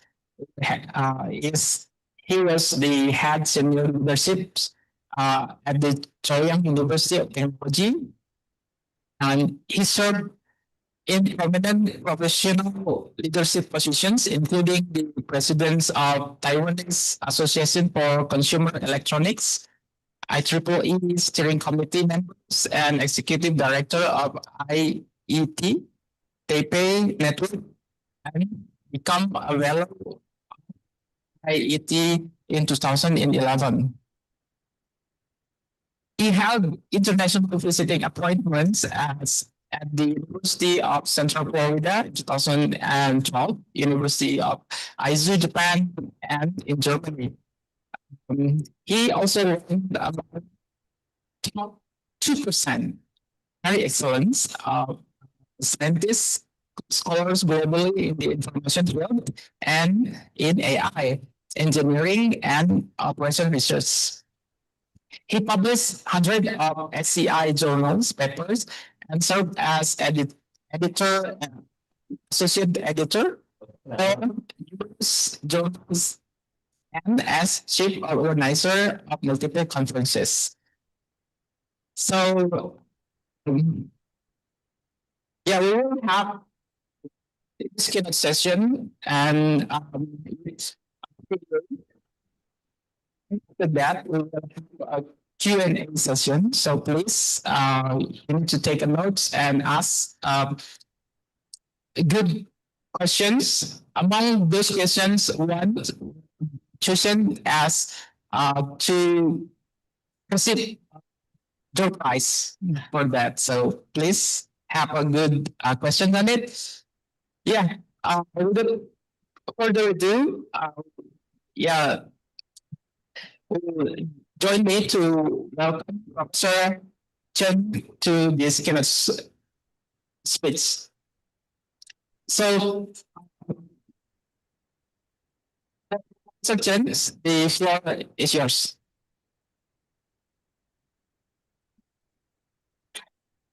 Okay, thank you for the introduction to me. And I think due to I am afraid the quality of the video and audio, so I Good make afternoon, a video. distinguished. Okay, let's play my video first. That around 15 minutes. Okay. Guest, conference organizer, and colleagues. It is my great pleasure to join IC3INA 2026. My name is Longjin Chen from Chaoyang University of Technology in Taiwan. Today, I would like to share some of our research and perspective under the title From Edge Intelligence to Agentic AI for Sustainable Smart Cities. In this presentation, I will discuss how AI is evolving from intelligent perception at the edge toward more autonomous and adaptive agentic AI system. First, let me briefly introduce myself. I am a distinguished professor in the Department of Information Management at Chaoyang University of Technology. My research interests include artificial intelligence, machine learning, Internet of Things, data analysis, and their applications. Over the past several years, one of our major research directions has been applying AI to intelligent transportation and smart city applications. Today, I will focus mainly on the research direction. This year, IC3INA enhanced development of intelligent and autonomous AI system. This correlates the evolution I would like to discuss today. Traditional AI more focused on prediction, classification, and recognition, but the edge intelligence brings this capacity close to sensor, device, vehicle, and users. And then after collect the data, we analyze and recognize what is happened. An intelligent system can understand the situation, make decisions, take appropriate action, and learn from the result. This evolution is particularly important for the future smart cities. My presentation contains 4 parts. One is introduction and AI-related technology and smart city. And I will present some of my research outcomes. And finally, I make conclusion with our future directions. Our research focuses using AI intelligence to understand the road environment. For example, AI can recognize traffic signs, road marking, pedestrian vehicle and road damage, and many of other objects and events. These technologies are important for intelligent transportation system. Advanced driver assistance system and autonomous vehicle, however, recognize alone is not enough. So, predictive smart city application, the system must provide fast response. This is why edge and edge intelligence became important. Road environment recognition has many real-world applications. It can support autonomous driving, traffic management, driver protection, road maintenance, and traffic accident investigation. A smart vehicle therefore needs to continue perceive this environment. At the same time, smart city infrastructure also need to collect and analyze information from the camera and different I/O sensors. This creates a large amount of distributed data and leads naturally to edge intelligence.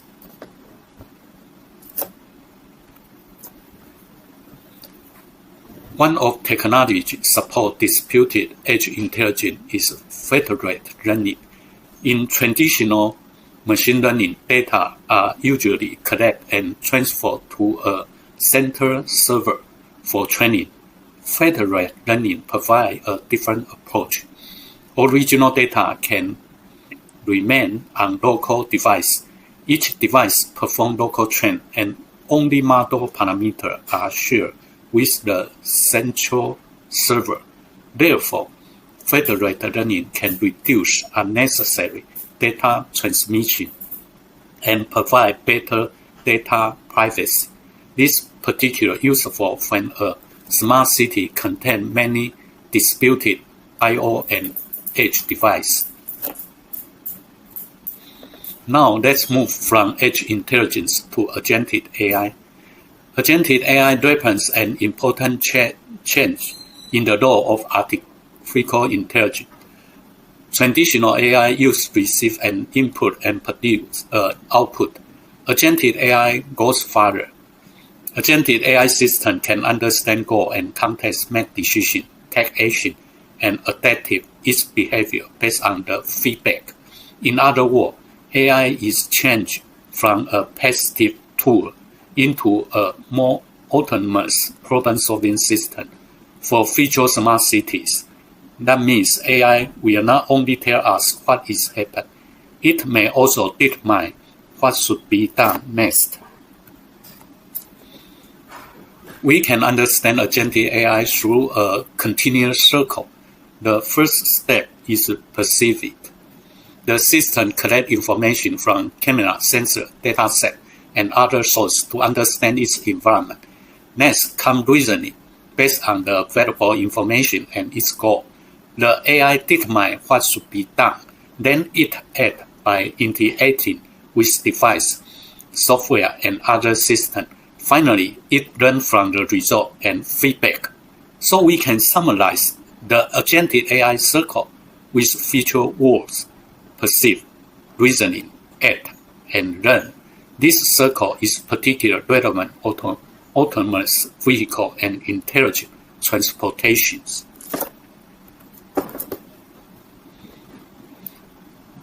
Let me look at the traditional corporate and AI agent corporate.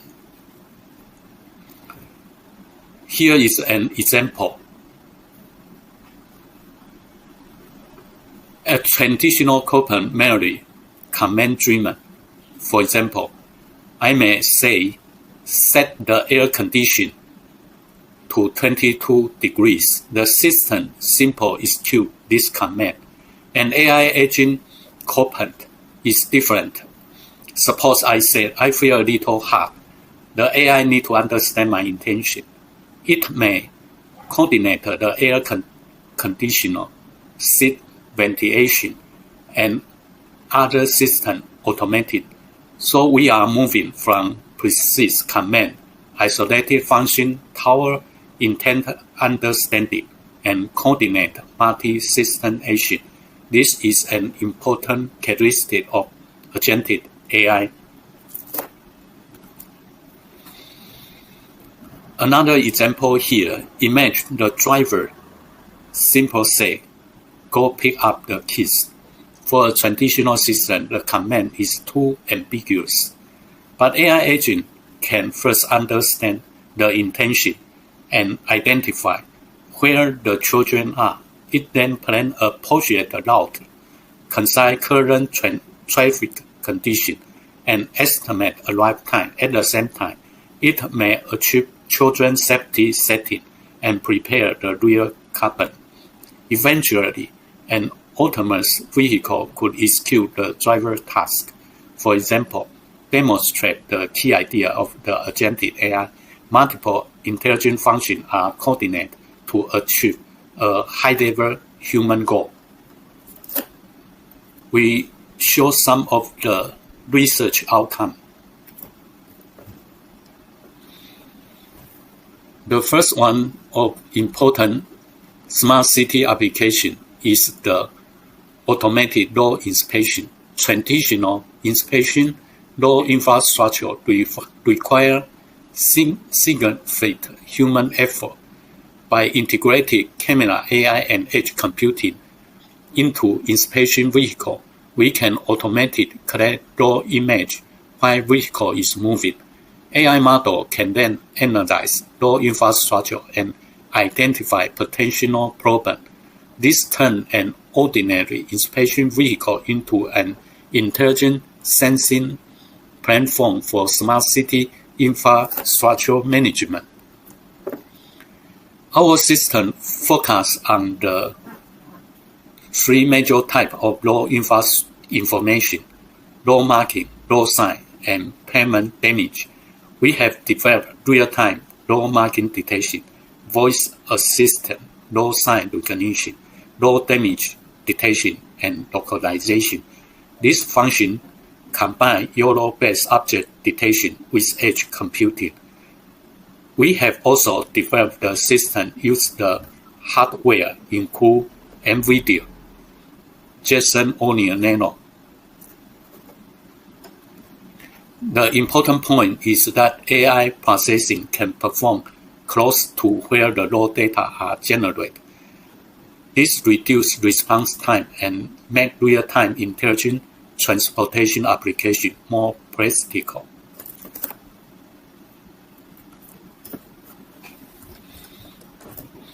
The slides show a more recent example from our law environment research focused on law marking recognition under nighttime conditions.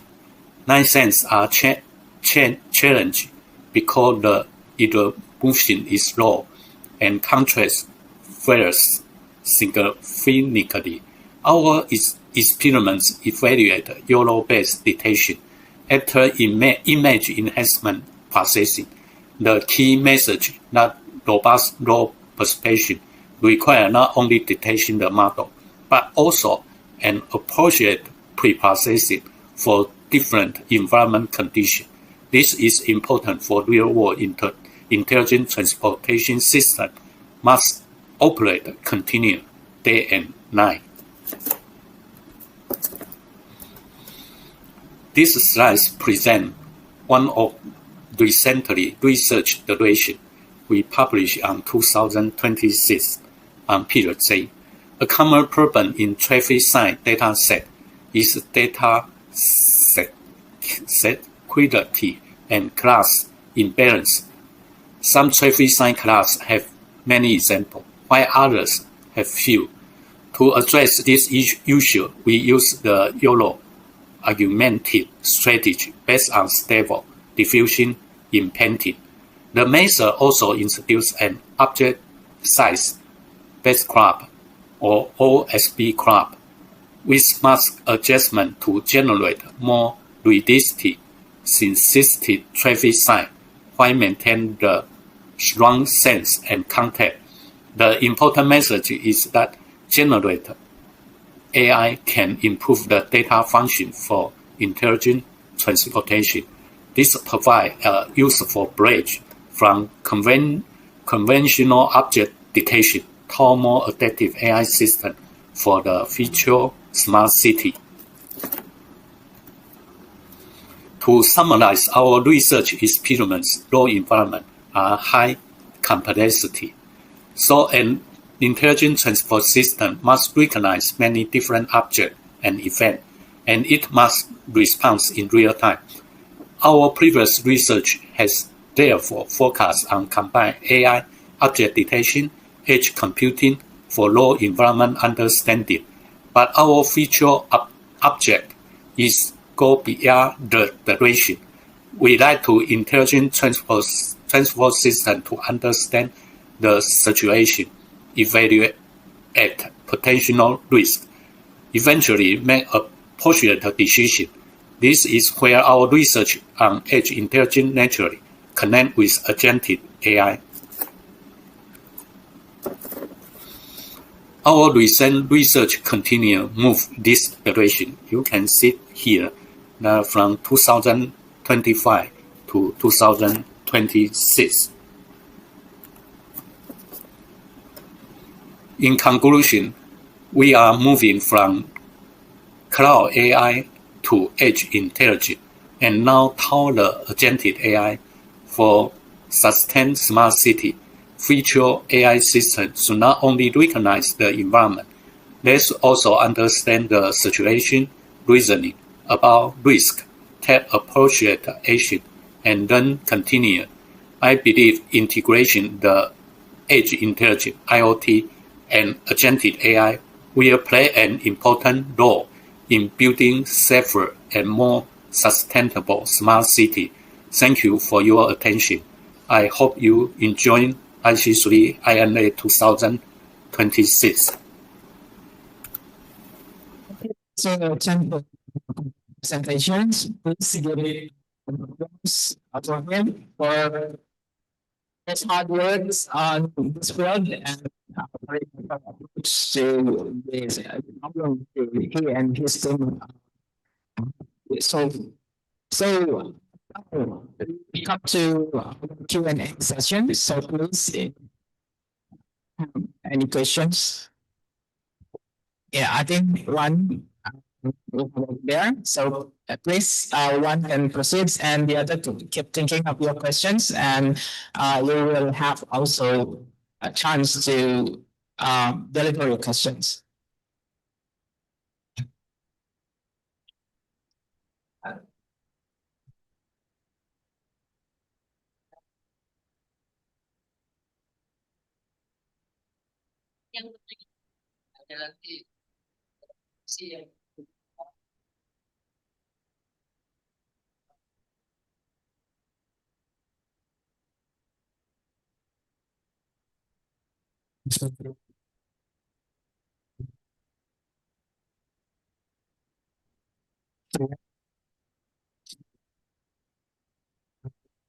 Something.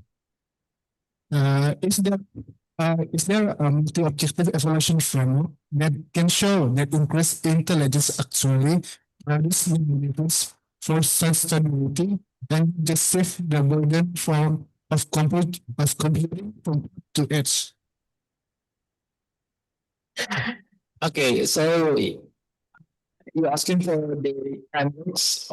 Yeah, is there any frameworks or something like that? Okay.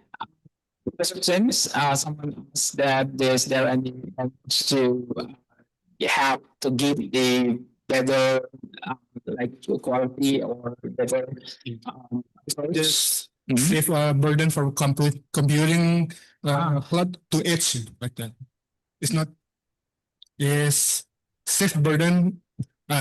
I repeat again. My question is there a multi-objective evaluation framework that can show that increased intelligence can actually produce net benefits for sustainability and not just save the burden of computing from to edge like that? Is there any just to like decreasing the burden to from the local computing to the cloud? You said that. Okay, please, Professor Singh. I think because I am in Taiwan side, but I cannot clear to hear the question because the sound is not continuous. So may I, because Beer is working in our lab for a long time, and can we let Beer to answer the question about our lab, your problem, and I think that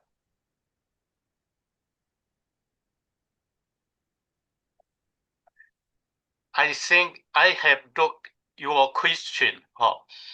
You said the multi-object framework provide a better approach to agent AI and computing. Yes, the environment has a multi-object.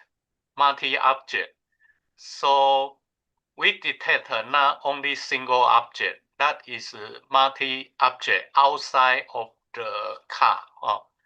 So we have an in-front sensor or backward sensor. But our research is focused on the image camera first. because we did not use the radar, and that because that is a little expensive currently, so we use the image. And the agentic AI, as we know, that need to more training for the model, and due to the multi-object detection, we also need to consider the edge power, how to provide the power to do more complexity work. So sometimes do the research, we need to maybe separate to some small system. I think that will be better, and that can respond more immediately.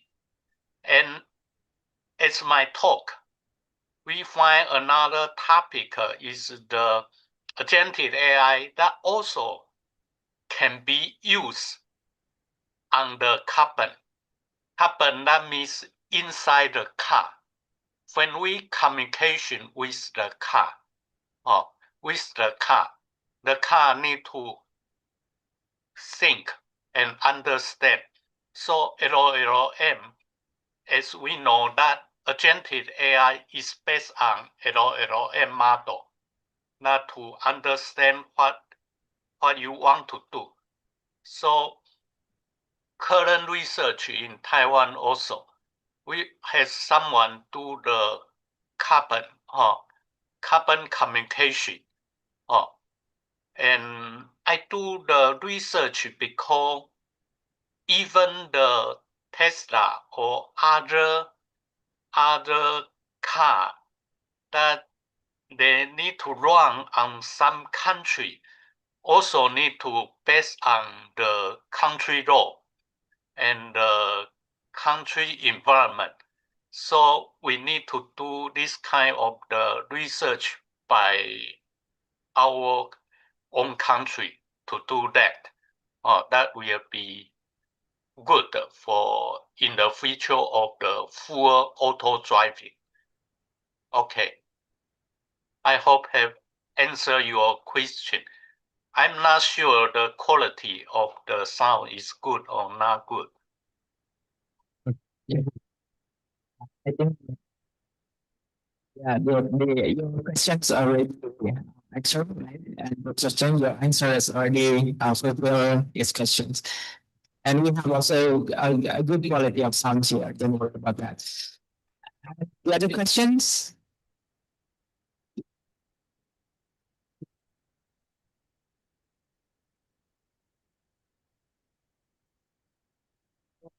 The other question?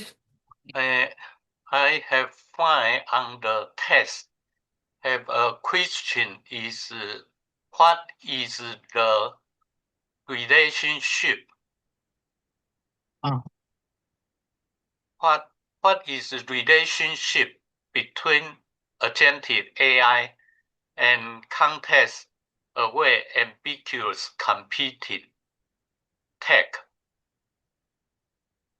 I think the agent AI, as we know, that need to do many communication work with the LLM model, and then response to context aware to about the ubiquitous. But sometimes if it apply to the car environment, door environment, because the car are continue running, so speed is sometimes is high. So how to real time to know the context aware and ambiguous computing, that need to this car have ability to have model inside and have a power to supply all the computing necessary. So as I know, that in Taiwan, if we do the carbon or environment detection, the tech, if the tech will apply really to the car, you need to discussing with the car company, car manufacturer company, is the function can add or save or not. For example, we have a LED and some show device on the window of the front of car. But that kind of the really, if we want to computation, that also need to computation power.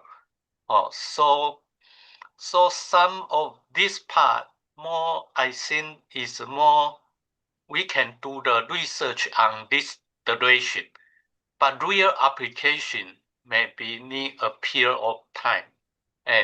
But currently, many research are still continue on this field.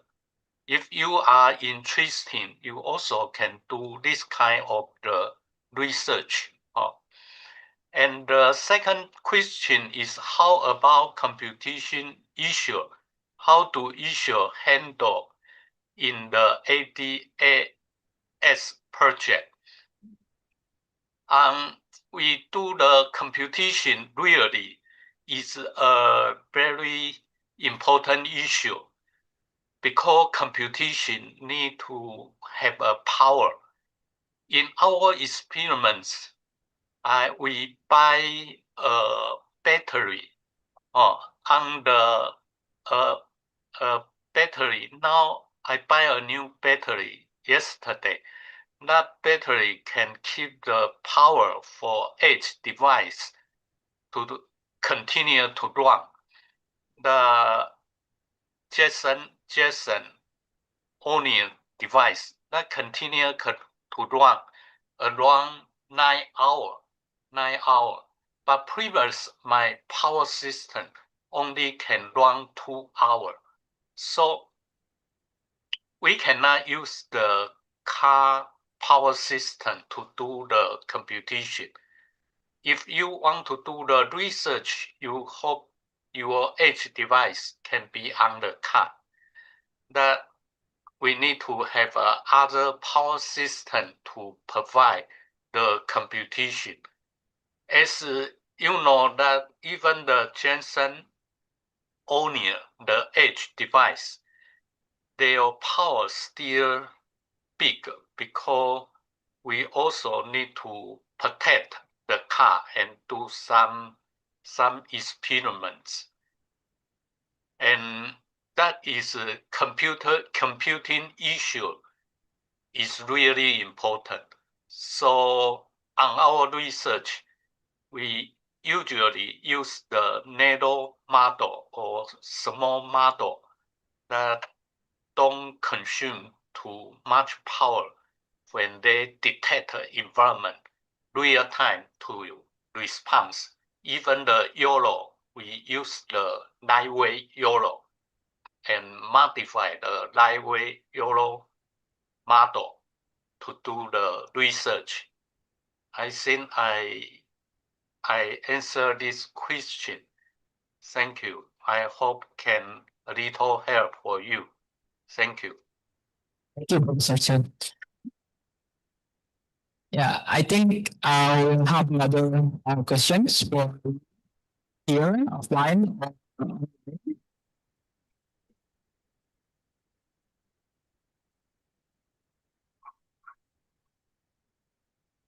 Maybe one more question from me, Professor Chen. So we have recently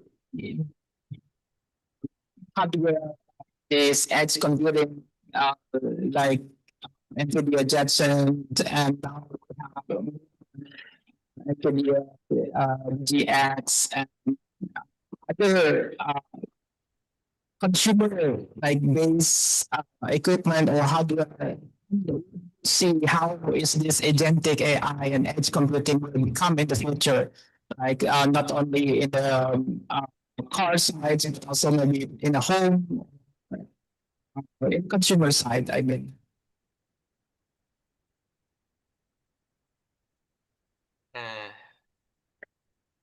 I still cannot clear to hear your sound. I'm sorry.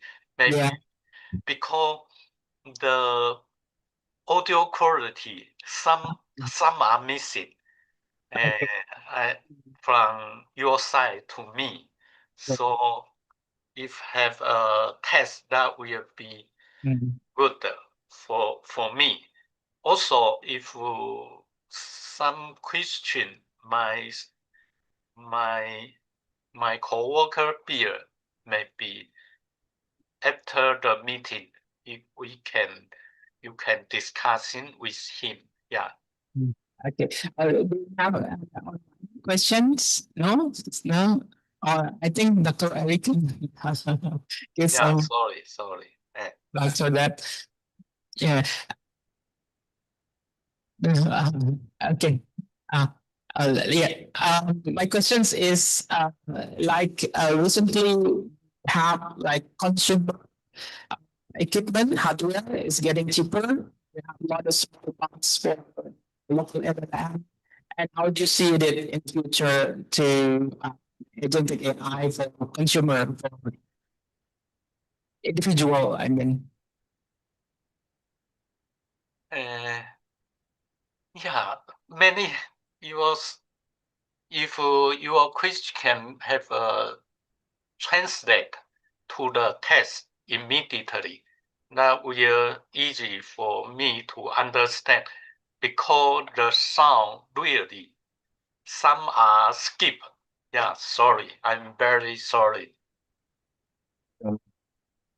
try to answer this question based on my knowledge.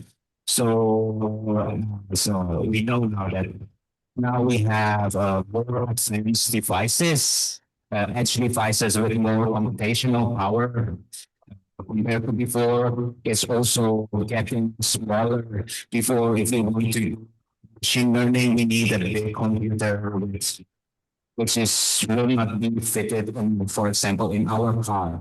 But now we have Jetson Owen or maybe other edge devices which are very small. We can fit somehow makeshift it to put it in our car or in our house. So it means that in the future, we have more chance to apply these technologies closer to our house or to where we are doing things.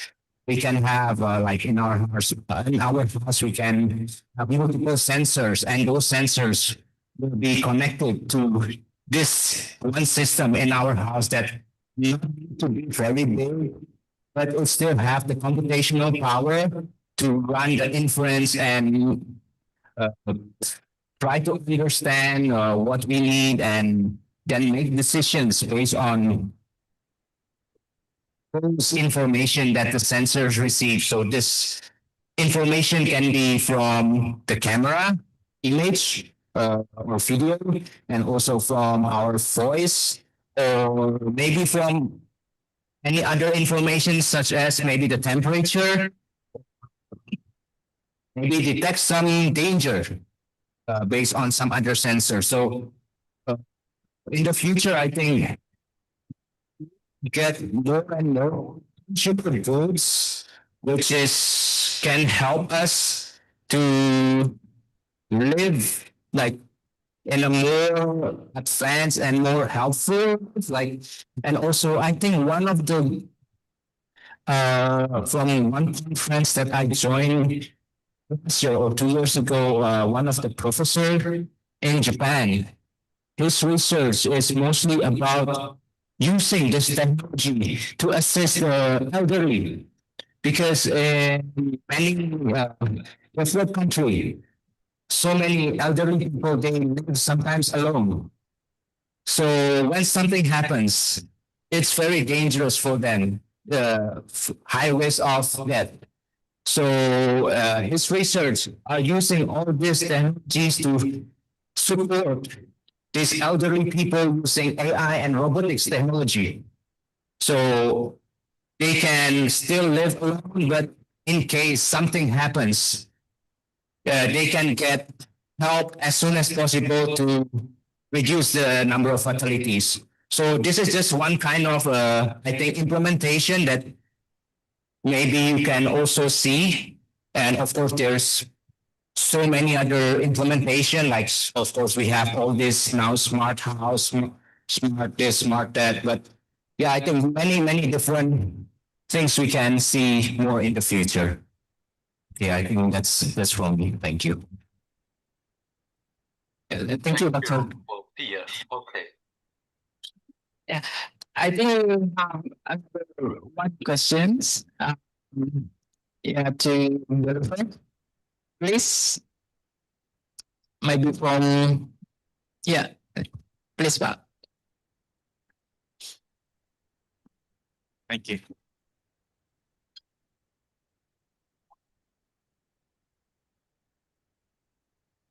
So it's about blindness. So you show that you deploy smart model to execute your AI agents. Or I think most AI integrated in your system. In context, you show that this agent is for transportations.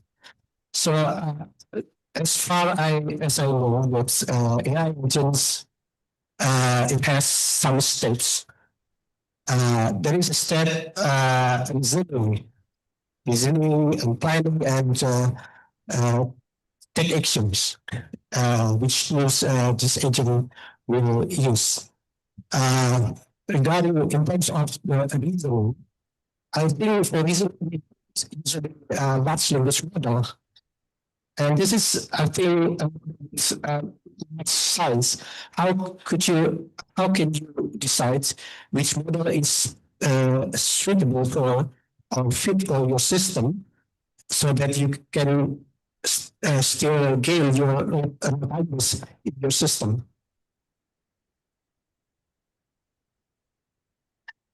Thank you, Dr. I think Professor Chen is the I have can translate. The quality really not good. Yeah, I cannot catch your question. Yeah, if you have a test word that I easy to understand, because the sound delay and really for, I'm not sure. For example, currently I look my image. The image is confusing, and I don't know on your side or on your side. I think previous I ever used the Zoom system. That is okay, but maybe I think the transfer quality problem. Okay. I think Dr. Eric, can you little bit? Can Beer help answer this question?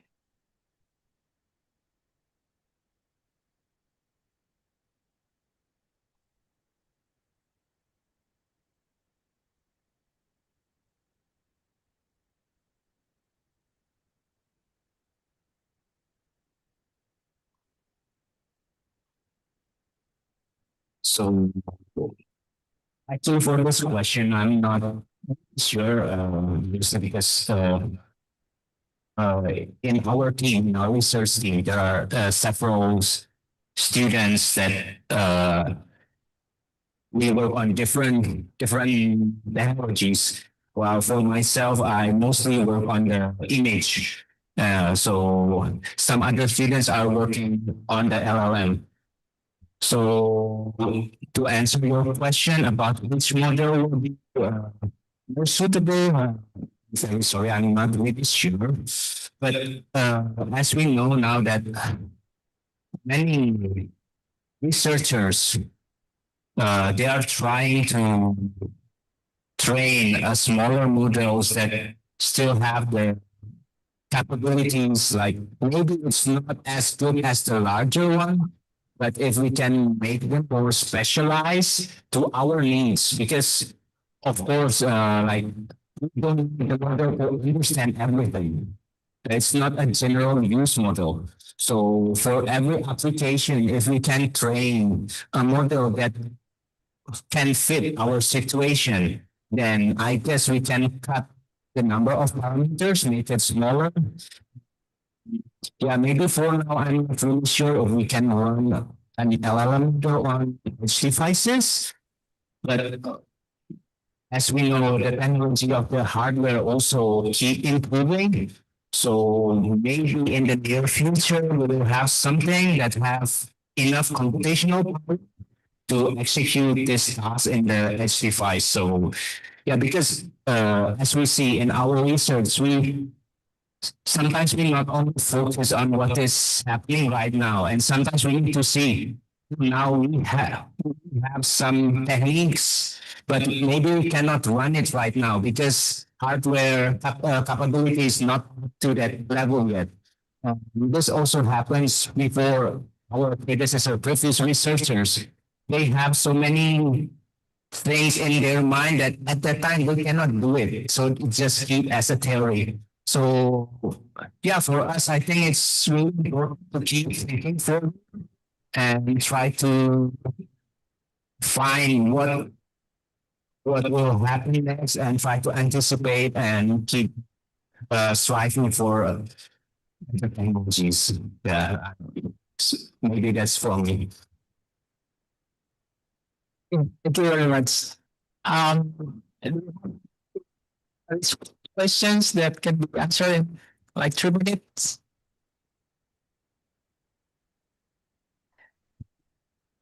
Yeah, please. That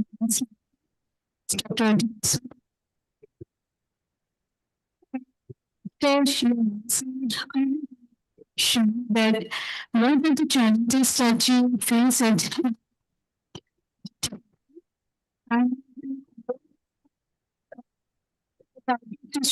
yeah, the decisions like the same for the city.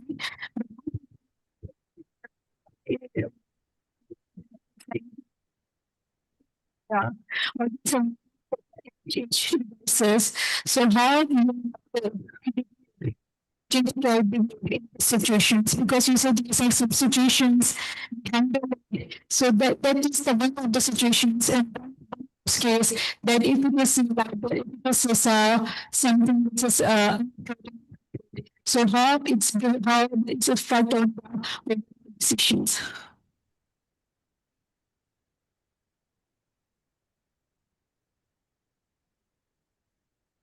Sorry, it still jump.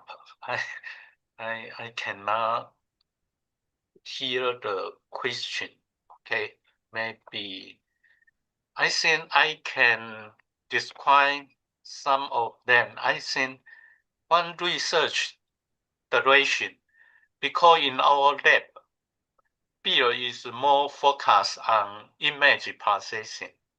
And we also have a student doing the Agentic AI related tech. And we use the LLM model. But as you know, if we training model more, sometimes we need to have more token. And token is money. So if your funding not support enough, not also not easy to do it. And because you use the, if you want to implement your own system, you just can use the cheap system. And the LLM model are usually controlled by United States or China. And so we sometimes hard to get the cheap LLM model, but we still doing some free model. or free model. And if you interested on this part, I think agentic AI you also can try to do, but be remember to learning how to setting the agentic AI. Don't be hurt your computer on. It better use a separate computer system that to do the research. In the future, because I have seen some auto-driving system that already know here in the car. So that means people just only get on the car and you ask the question to the car, and the car know your purpose, can do what you want to do. That is based on agentic AI content. So you can do based on your country environment and communication that usually people talk. Now also have research is the how to communication with the car. That when you driver in super highway, that you need to attention, and the system can detect your system, your situation, and try to communication with you. That like we can have one sit beside me, and we can have a communication, find some good way, or find some good food, and some situation, and some prepare something that agentic AI combined with the LLM that and the sensor detect your situation that can communication with you. Like we give you an example, the carbon research. Carbon research in the future will be a good duration too. Okay. Yeah, thank you, Professor Sims. So I think the time is up. So close this keynote speech sessions. So once again, give a big applause to Professor Chen for his remarkable speech. Thank you so much, Professor Chen. I hope you have a day today. And, that's all. Thank you very much. I will give it to MC. Thank you. We would like to give our biggest thanks to our first keynote speakers and moderator. Therefore, as a sign of appreciation, we would like to show our gratitude by showing the certificate of appreciation for Professor Ching Chen as our first keynote speaker for today.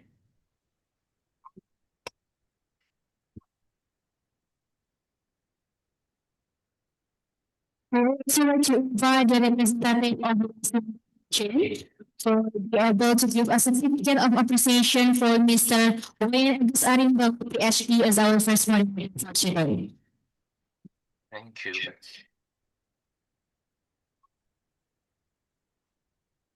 Once again, I'd like to invite the representative of West Lombok region to be able to give a certificate of appreciation for Mr. Wayne Arinbang, PhD, for our first moderator for today.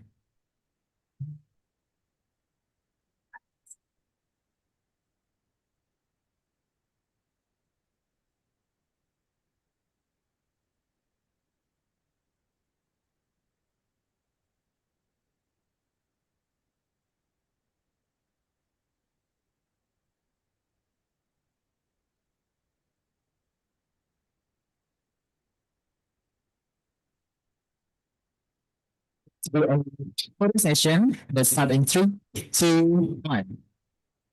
Once again, 3, 2, 1. We would like to say thank you to our distinguished guest and Thanks to waiting to the second. Thank you so much.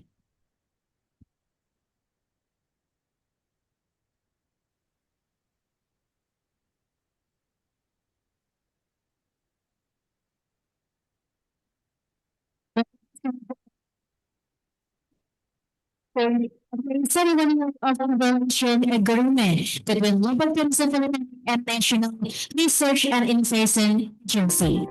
We would also like to invite each representative from each institution to be able to do a photo session for our plate ceremony today.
The conversation will start between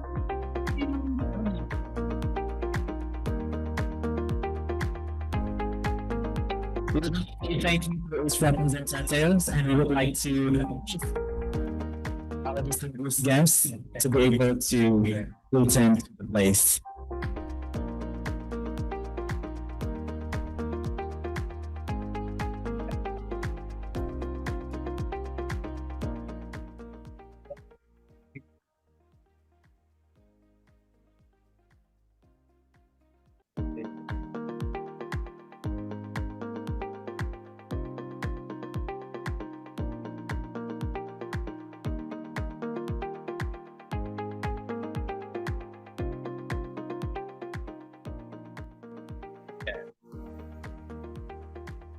Ladies and gentlemen, now we will be answering our second keynote speakers agenda. We would like to invite to the stage our distinguished moderator, Mrs. Endang Sriwan, MEDCHE, as a lecturer at Lombok Tourism Polytechnic. That will be our second moderator for today. Welcome, Mrs. Endang Sriwan.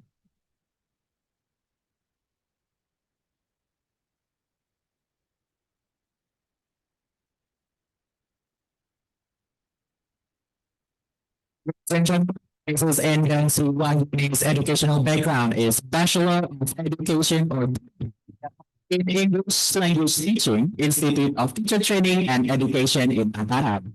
A Master of Education or MSc in English Language Teaching, Institute of Teacher Training and Education Mataram. And a PhD student in education specializing in English Language Teaching of University College in Malaysia. For Mrs. Endang, her interest is English language teaching, tourism and hospitality education, tourism communication, sustainable tourism, tourism interpretation, tourism training, and competency development. Ladies and gentlemen, Mrs. Endang Sriwan's achievement is a master trainer for international and ASEAN standard in company trainers, a GSTC certified professionals in sustainable tourism, a certified ASEAN national trainer, a certified hospitality educator, and a licensed professional tour guide. She has also participated in international professional development programs in Singapore, Taiwan, the United Kingdom, Australia, and Indonesia. Ladies and gentlemen, without any further ado, let us welcome Mrs. Endang Sriwangi. Thank you. Distinguished guests, researchers, practitioners, and industry experts, and good evening to you all. Today actually is the good day. Give a please. Excellent. So let's start our keynote speaker, the second keynote speaker. Professor Hazel please come to the stage. Give a applause to other professor.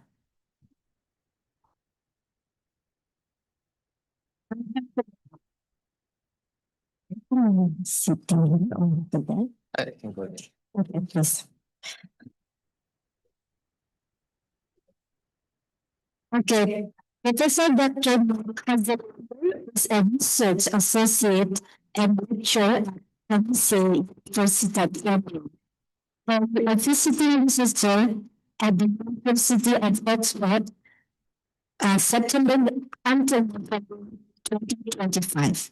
His studies consider the behavior and acceptance of new technologies in transport sector, with a particular focus on innovation. His publication features a compound on writing America and Asia. His position by the Research Association and lectures. His organization is the University of Lombok. All the argument from here it is honorable for me to be lectures. So, come to our person this year. To our virtual participant joining us online and sitting in this room, which is screen, we are going to have you. Okay. So let me give a little bit about the IC3INA 2026, the 13th, serves a premier platform to explore the integration of emerging technologies, scale cutting-edge research, and discuss future trends that shape our digital landscape. Our focus for this specific slide is agentic interaction, transition from acceptance to verification. Please, our professor to do for this presentation. So let me explain a little bit about the presentation. Our speaker will have estimated 45 minutes for the presentation, followed by 15 minutes for Q&A session. Today, I will here in our okay, so let's see. Welcome our keynote speaker to present his lecture set.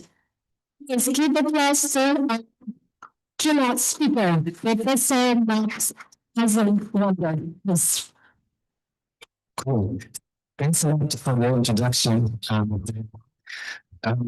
Yeah, it's a pleasure being here.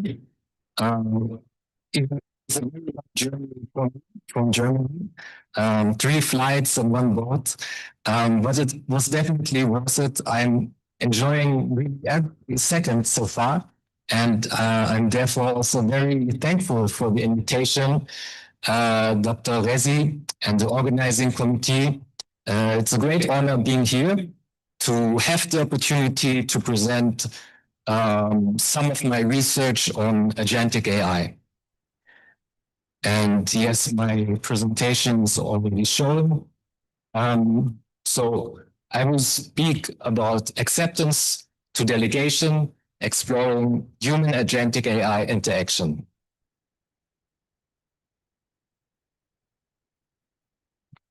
I think the slideshow is not working.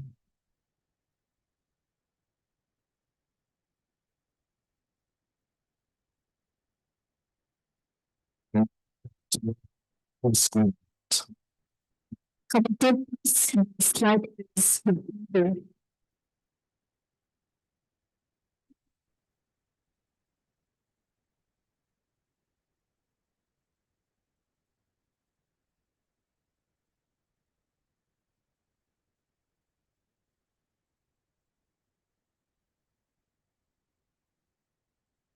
Can you try once more, sir? Can you try once more? Yes. It's not in presentation mode yet. Okay.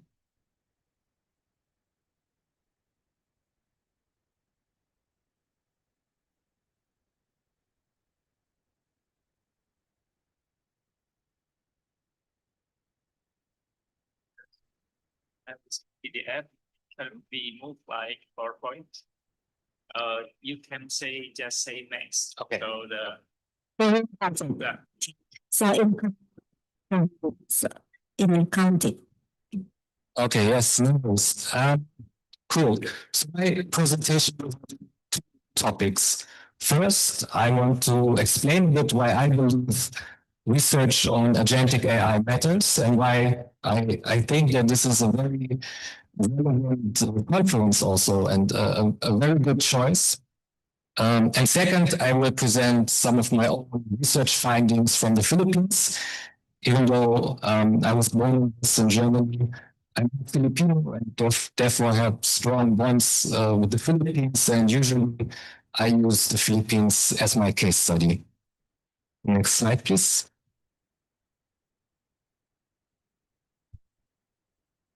You heard about my CV. I think I don't have to add anything more. Just maybe a bit about my research background and interest. I'm engineer by trade, but my research is really multi and interdisciplinary. I took this screenshot that you can see here from Science Direct. I think the tool is called SciVal, which really shows the research subjects or topics of your previous publications. And you can see here in blue, most of it is really from the social science, but also a lot engineering, business and marketing. So yeah, I always try to use different methods, integrate different theories, and also my research topics, I would say, have shifted over time in my research career. I started during my PhD with research on mobility platforms, a concept called mobility as a service. Then after completing my PhD, of course, I wanted to try something new. So I ventured into super apps, which integrate an integrated platform which features mobility services, but all other aspects of daily life. And I think here in Indonesia, and I also had some discussions with some colleagues, you're very familiar with it, with Gojek and Grab and these platforms. So this is where I was also working for a couple of years a lot. And then more recently, and the reason, I guess, why I received the invitation, I have started working on agentic AI. Next slide, please. I actually have just published my first paper 5 years ago.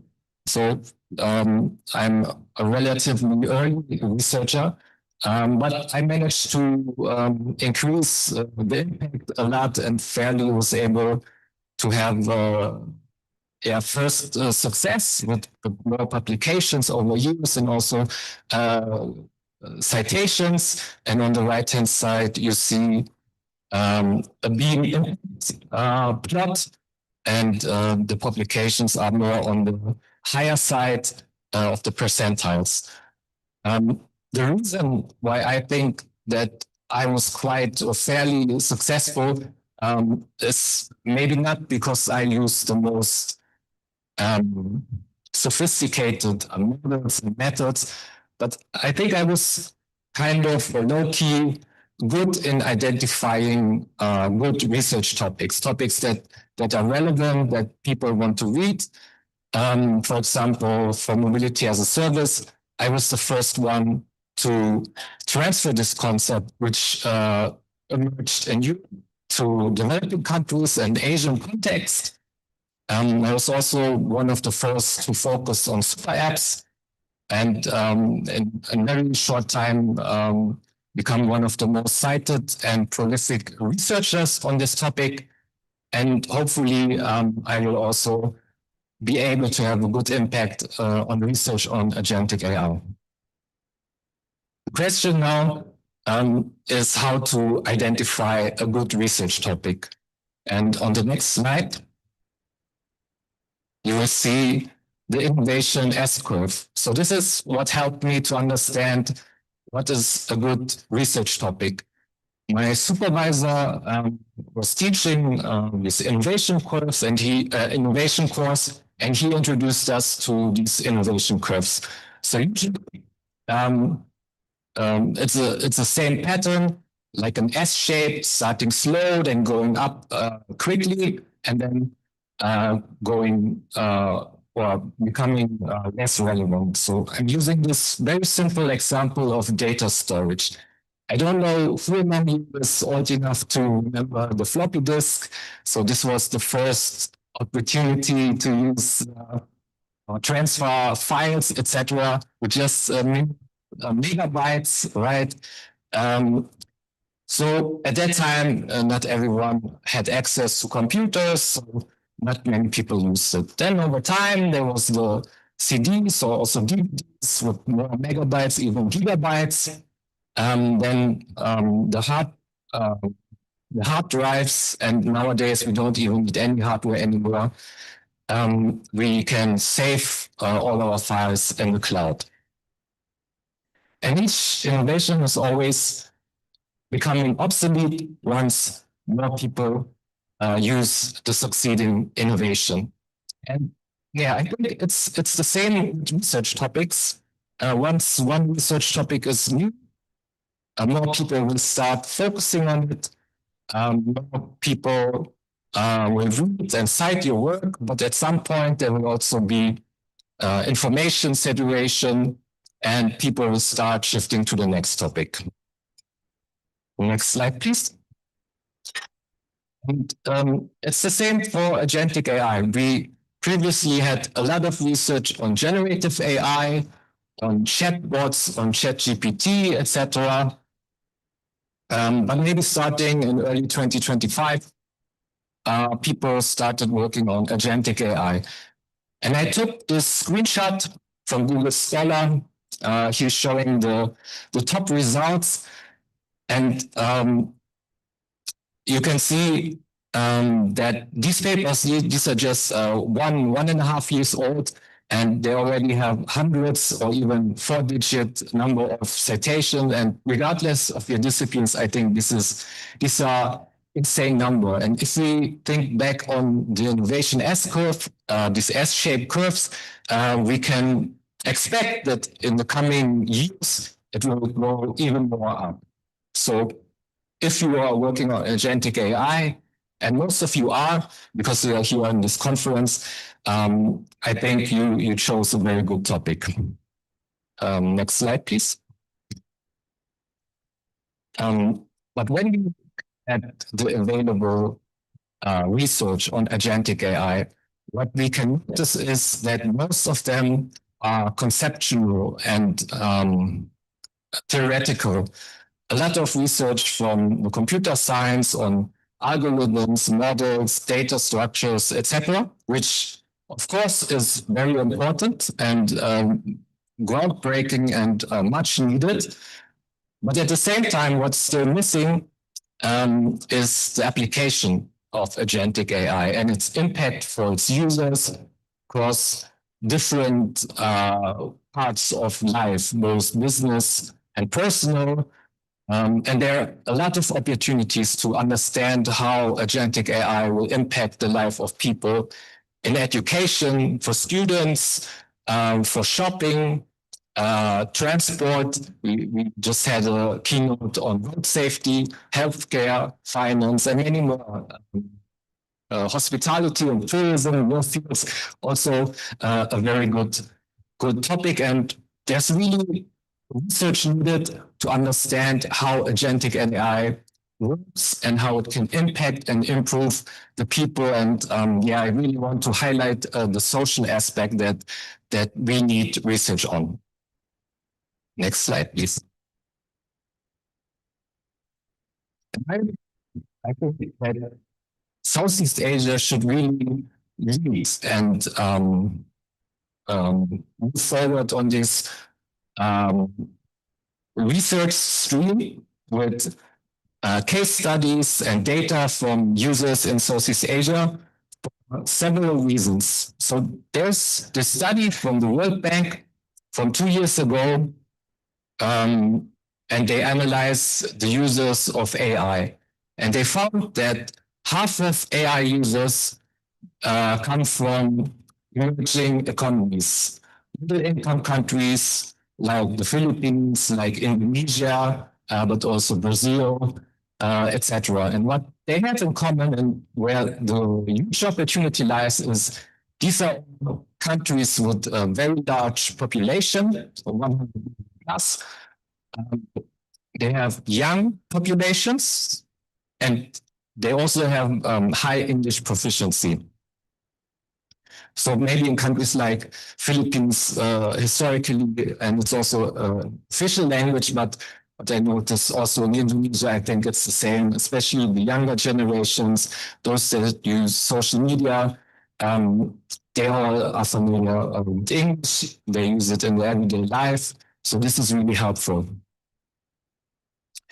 The aspect is trust and adoption of new technologies.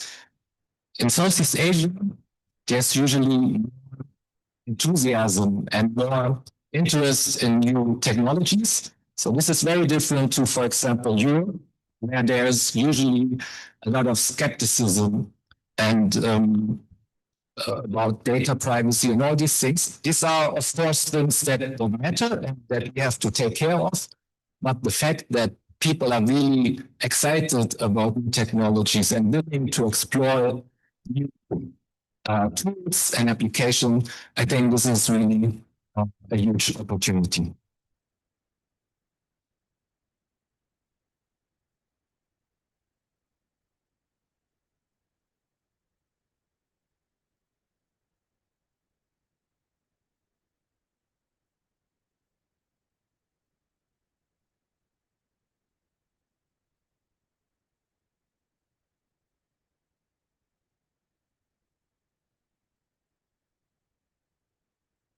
And as mentioned, I have conducted some studies on agentic AI.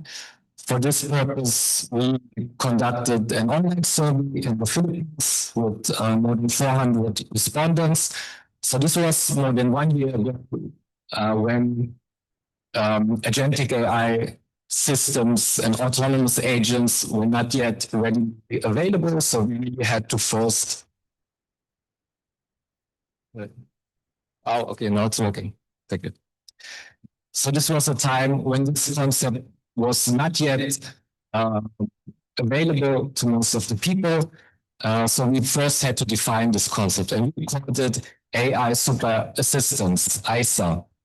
So this is really autonomous agents, multi-agent collaboration. So yeah, we just introduced these new terms to the respondents so that they understand and wanted to know about their perception about it.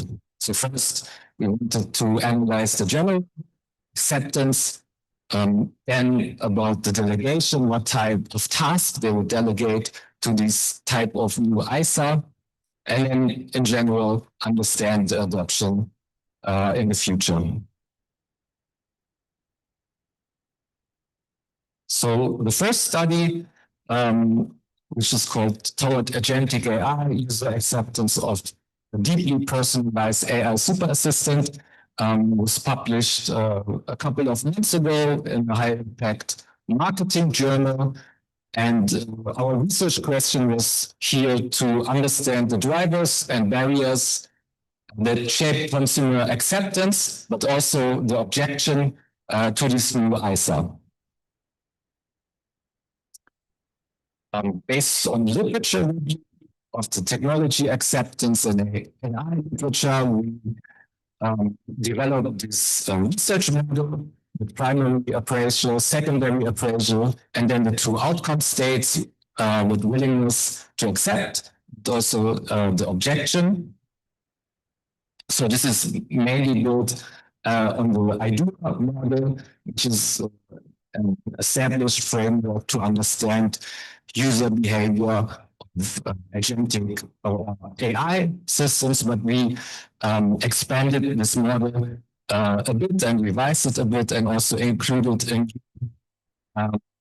theoretical construct, which is the perceived risk.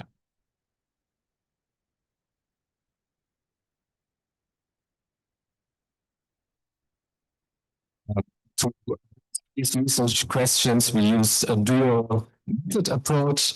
First, we used partial least square structural equation modeling to test our proposed hypothesis and hypothesized relationships among the different constructs and factors. And then we used a method called necessary condition analysis to identify if there are bottlenecks, specific factors that are needed to achieve a high income in our outcome areas. Here are the results of the partial least square model. We don't have to go through all the passes, but just quickly saying that our hypothesized relationships were confirmed, except of one pass from perceived humans to effort expectancy, which was insignificant, and there were also control variables that were significant. And I will, in one of the next slides, explain how this translates.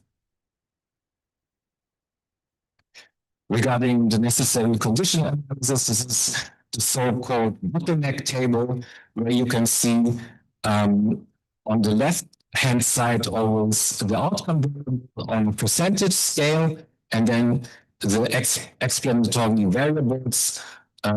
And you can see for certain levels if one variable is really needed to reach this specific outcome. So for the results of these two methods combined, what were the key findings of our study? One very novel insight was that users no longer see new AI features as more complex. So usually in the technology acceptance literature, when consumers perceive a new technology as complex, usually they will be less interested in adopting this technology. And this is, I think, also intuitive. But what we saw really on this, in our data, that even though people said, okay, these new agentic AI features seem really complex, but they're still willing to try it out. They're still interested in this technology.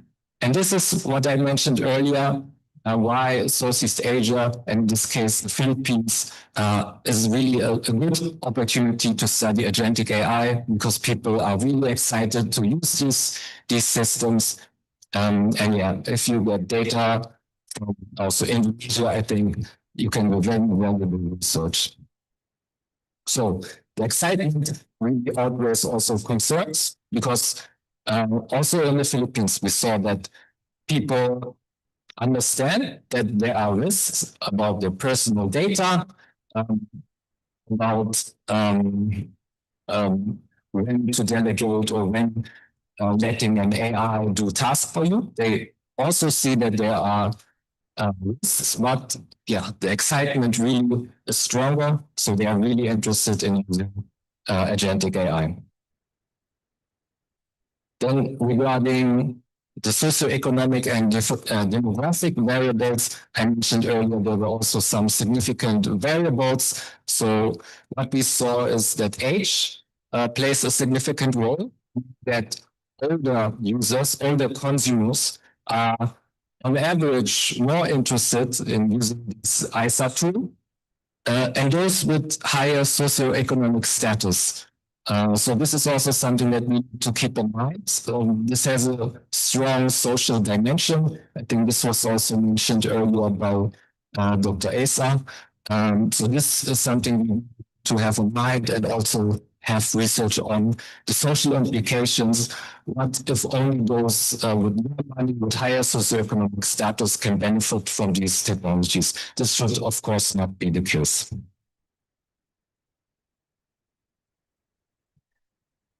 Then, in the second study called AI Agent Takeover, Task Delegation to Agentic AI Systems in the Philippines, we used the same data set, but we really wanted to understand what are the types of everyday tasks that people would like to transfer to an agentic system.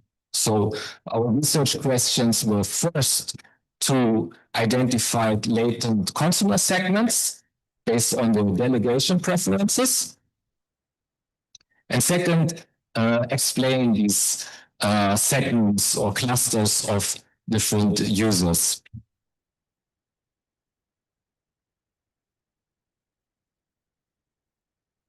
For this purpose, in our survey, we asked the respondents to indicate the top 3 tasks that they would perceive to transfer to an AI super assistant.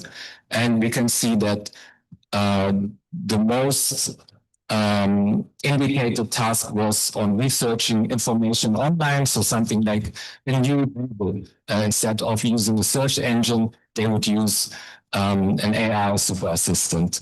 Then there's also a lot of similar tasks like for study and work-related tasks, translating content, but less on, let's say, more complex or more everyday parts of life like commuting or shopping, which receive relatively few indications. Method-wise, we use a latent class analysis. So we have first a measurement model where we have the indicators, the 13 different tasks as binary variables, and then we have the membership model where the covariates, so the sociodemographic variables feed in, and then we can explain why these different clusters emerge. In the end of this model, we received a 4-class solution that we have labeled creative task delegators, which was about 36 of all respondents. These are likely to delegate more creative and cognitive tasks like writing, problem solving. The second was the everyday convenience seekers. Those are the ones that would delegate routine daily tasks like grocery shopping, planning, or getting reminders. So facilitating the daily life. The third cluster we labeled the socially oriented AI agent users. Those were mostly younger people, mostly students, and they use AI agents for social facilitation and communication, to responding, drafting emails, etc.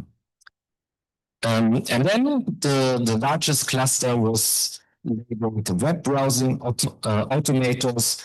And they would, mostly use these AI agents for these, that I mentioned earlier, web search and information retrieval tasks.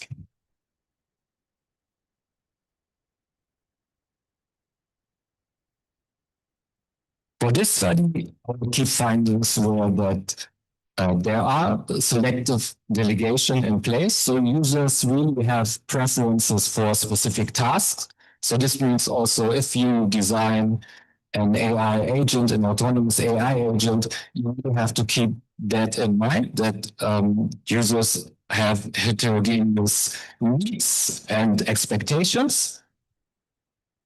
We identified in our Philippine sample 4 different clusters which have common interests and which could serve as a benchmark for designing these AI agents. And it also context matters. So there's differences depending on the age of the AI user, the status, and the underlying motivations.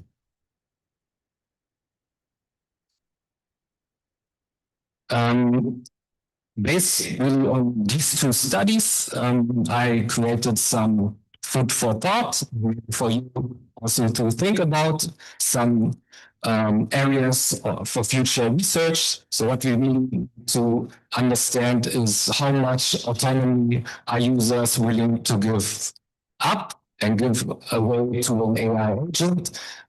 This really shows that what we need to understand is how can the AI really help us, and how much do we really want to decide ourselves.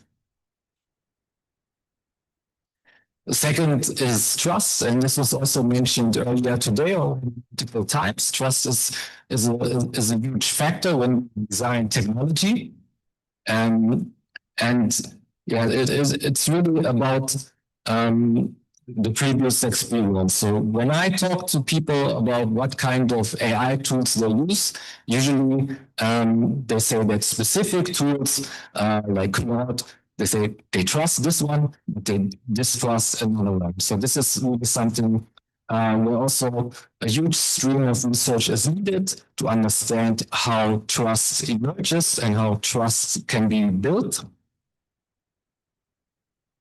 And then finally, what I have mentioned, that emerging economies should need this agentic AI adoption research are really required for more research, of course, from computer science, but especially also from the social sciences. I think this will provide very insightful research. And yeah, as AI is becoming more autonomous, the question is really, are we ready for this shift from using to using multi-agent systems?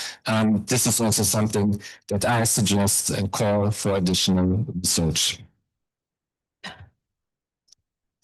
And that's it so far for my presentation. Thanks a lot for your attention, and I'm very happy to answer your questions and get in touch with you.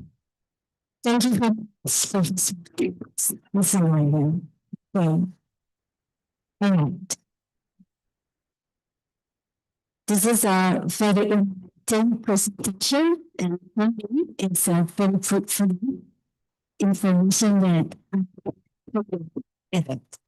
okay. The concept of moving from acceptance to delegation, even adoption, as you present, perfectly capture the current function of AI. It means human executing tasks with AI system to actually trusting AI to choices independently. So before we do the flow to hybrid offers, question for you. Okay. Yes. As we move to this delegation phase, what do you see as the biggest challenge in critical tasks? How do you ensure human do not get to this? Yes. So of course there are a lot of opportunities for people to delegate tasks and facilitate daily life. But of course there are also a lot of risks. Let's take an easy example of writing emails. It takes a lot of our time, and if we could automate it, it would be very nice. Somebody sends an inquiry, and you don't even have to read it. Automatic response, everything is fine. But of course, this is also a huge risk. There could be a response that you don't even want, but it's unknown. So, of course, we have to be very careful, and we need to have some safeguards in place. So this is really something for the AI technology developers, but also something where we need strong regulation, so that also critical user groups are not in danger. If young people use it, maybe they would understand what's happening. So this is really something that we therefore have to be in mind, and also for researchers to to develop tools to protect the users, but also doing case studies on how identifying the risks and suggesting policies and ideal frameworks in favor of the users. All right, thank you so much. That's very informative. All right. So now you let us expand this fascinating discussion to our hybrid audience. We will enter the session. I will alternate between our on-site audience here in Aruna Senggigi Resort and our online participant on the live stream. So please communicate help for the microphone. So the participant vote on side.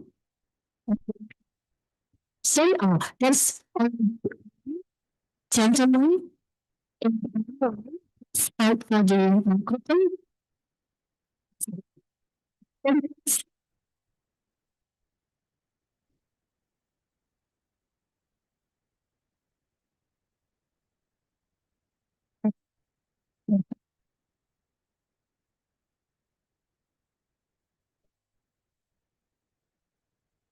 Okay.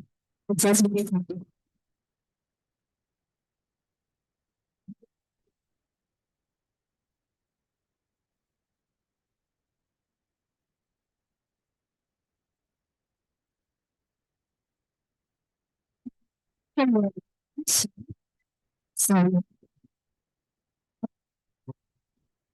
so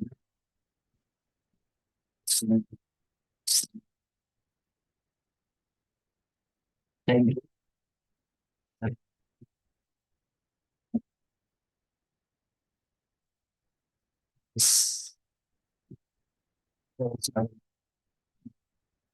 So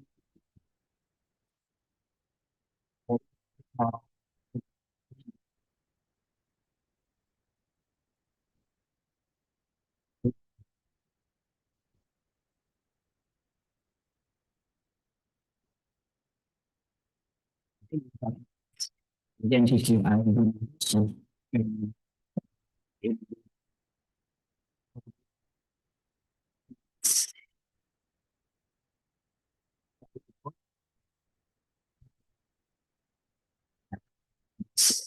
Agentic AI so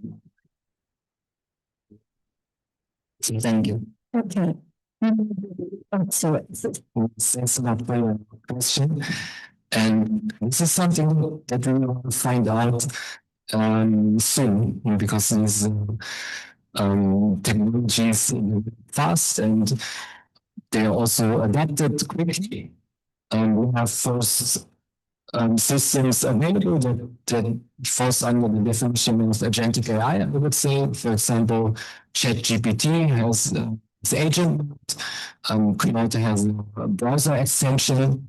And in my opinion, if you ask me, the opportunities are enormous. And spanning aspects of daily life, personal and professional life. People can automate all types of tasks. Again, we have to be careful that we don't delegate the wrong task. But if you do it in a mindful way, it can help people a lot. To, for example, to search jobs, to write applications, to as a student to find information, summarize context, etc., etc. So there's a lot of opportunities, but again, what I'm also a bit concerned about is there will be winners and losers. Let's say somebody who has less access to technologies maybe doesn't have good internet connection or computer. How can they benefit from this. So this is also something that I want to draw attention to. That we should be careful that there's not a bigger digital divide. So we have to see how agentic AI can benefit the entire population. Okay. How about you? Answers? Is it satisfying? Okay, all right. So there's a lot of question at signing on the time. So just let one question to Professor. If there's one question, okay. Someone is helpful the microphone. Okay.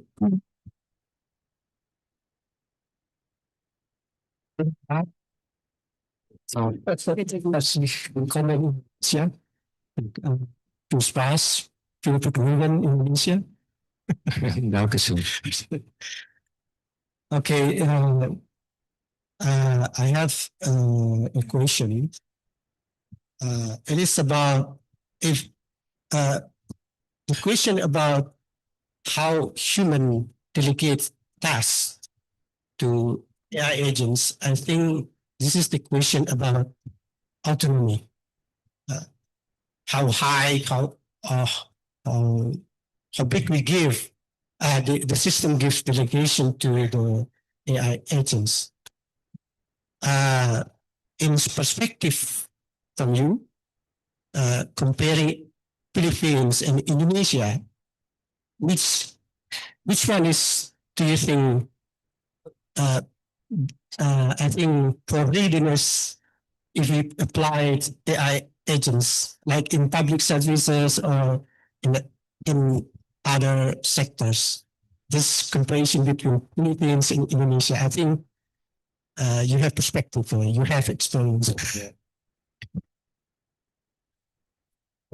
I can say I would say it's very similar. Philippines, if you compare Philippines and Indonesia, I would say the difference is if you compare with Western countries, which have, because Philippines and Indonesia, of course, there are also a lot of differences, but a lot of similarities. So culture-wise, there are also a lot of similarities. But if you compare to other countries, and this is actually also something that I'm really interested in cultural differences. So in our previous studies, we always had a single country case study. But yeah, these comparative case studies, if you compare maybe countries within Southeast Asia, case study in Southeast Asia and some other continents, this is something which I think for the literature would have a lot of impact. I think many people would read it to see what are the differences. These are, I think, also a good research opportunity. Yes, to combine different samples, use the same questions, and to see what are the differences. This is something I'm also very interested in, and in the future probably will also conduct research on this regard to really show that AI adoption and use of autonomous agents is everywhere the same. There are differences, and these are also relevant for AI developer, for the marketing strategies. This is relevant for the policymakers when they create a regulation. So yeah, this is really something where research can have a big impact and yeah, can really translate into actions. But from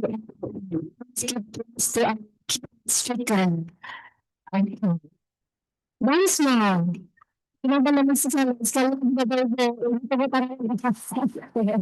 all right, so ladies and gentlemen, to wrap up this phenomenal session, we can conclude that the transition from acceptance to the location or even adoption in agentic AI interaction is not just a technological upgrade.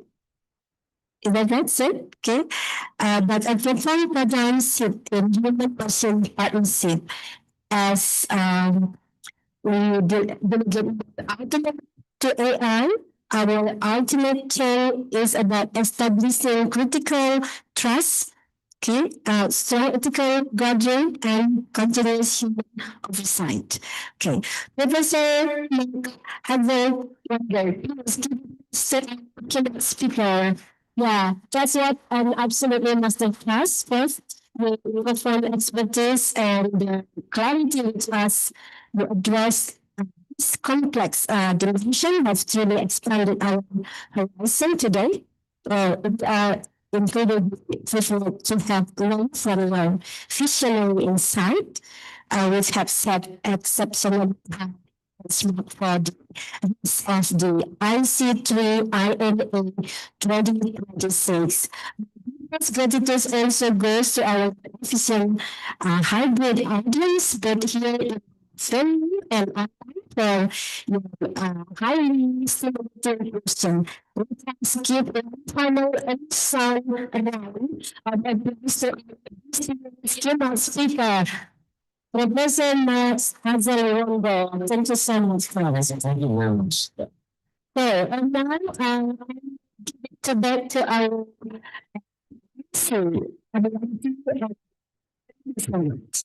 Thank you so much for and we want to give our thanks to our second keynote speakers and moderators. Therefore, as a sign of appreciation, I would like to invite Professor Dr. Panyasa, the head of the Research Center for Data Science and Information for BRIN, to able to give a token of appreciation for Professor Hasil as our second keynote speaker for today. We would also like to invite Mr. Rizky Adam SSMH, Master of Public Administration Management, as Head of Communications, Informatics, and Statistic Office of West Lombok Region, to be able to give a certificate of appreciation for Mrs. Enders as our second moderator for today. Ladies and gentlemen, the conversation will be starting at 2.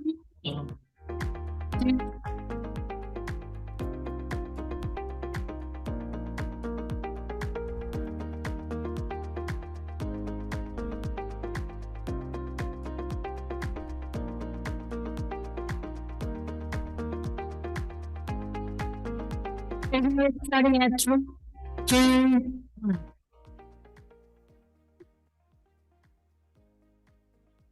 And I'm going to give a certificate of appreciation for Mrs. Enders as our second moderator for today.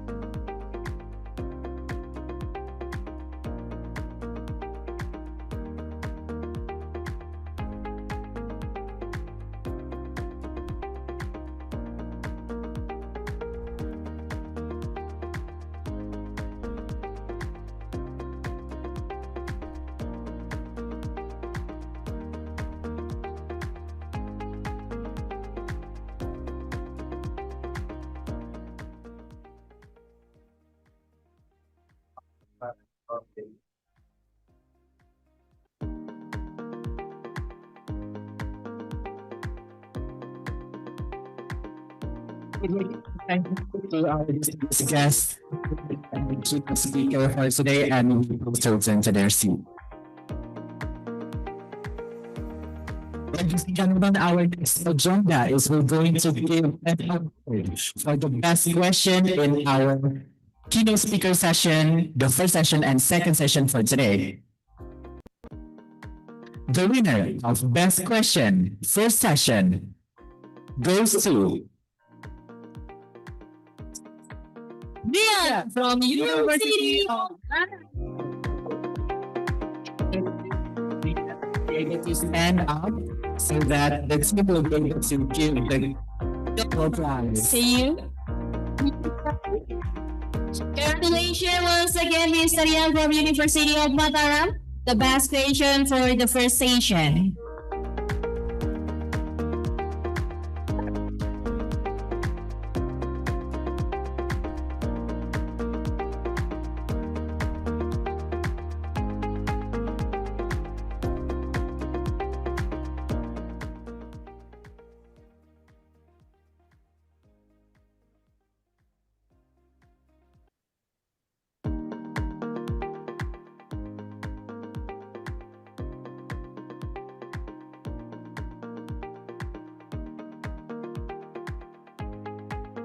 And second best questions for our second session for today is Congratulations to Mr. Gary.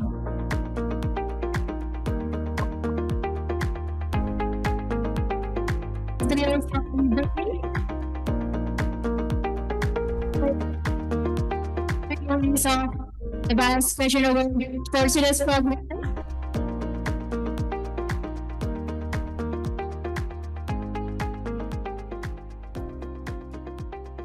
Ladies and gentlemen, now we have our lunch break session. We would like to inform you that our lunch break lasts for 50 minutes and all meals will be expected to return at 12:50 p.m. at BC plus Airport Central Indonesia time zone. Ladies and gentlemen, I also like to inform you that our next agenda is a session or paper presentation that will be presented by each presenter. And like to ask all of the audience to enjoy their lunch break. And of course, our representatives that take the session, so they can break out room to record what has been unpacked in the rundown. Thank you so much. Once again, ladies and gentlemen, we would like to inform you that this hotel is already facilitated with restrooms that are located in the left side in front of our conference room. We would also like to inform you that the prayer rooms are located in second floor near the elevator.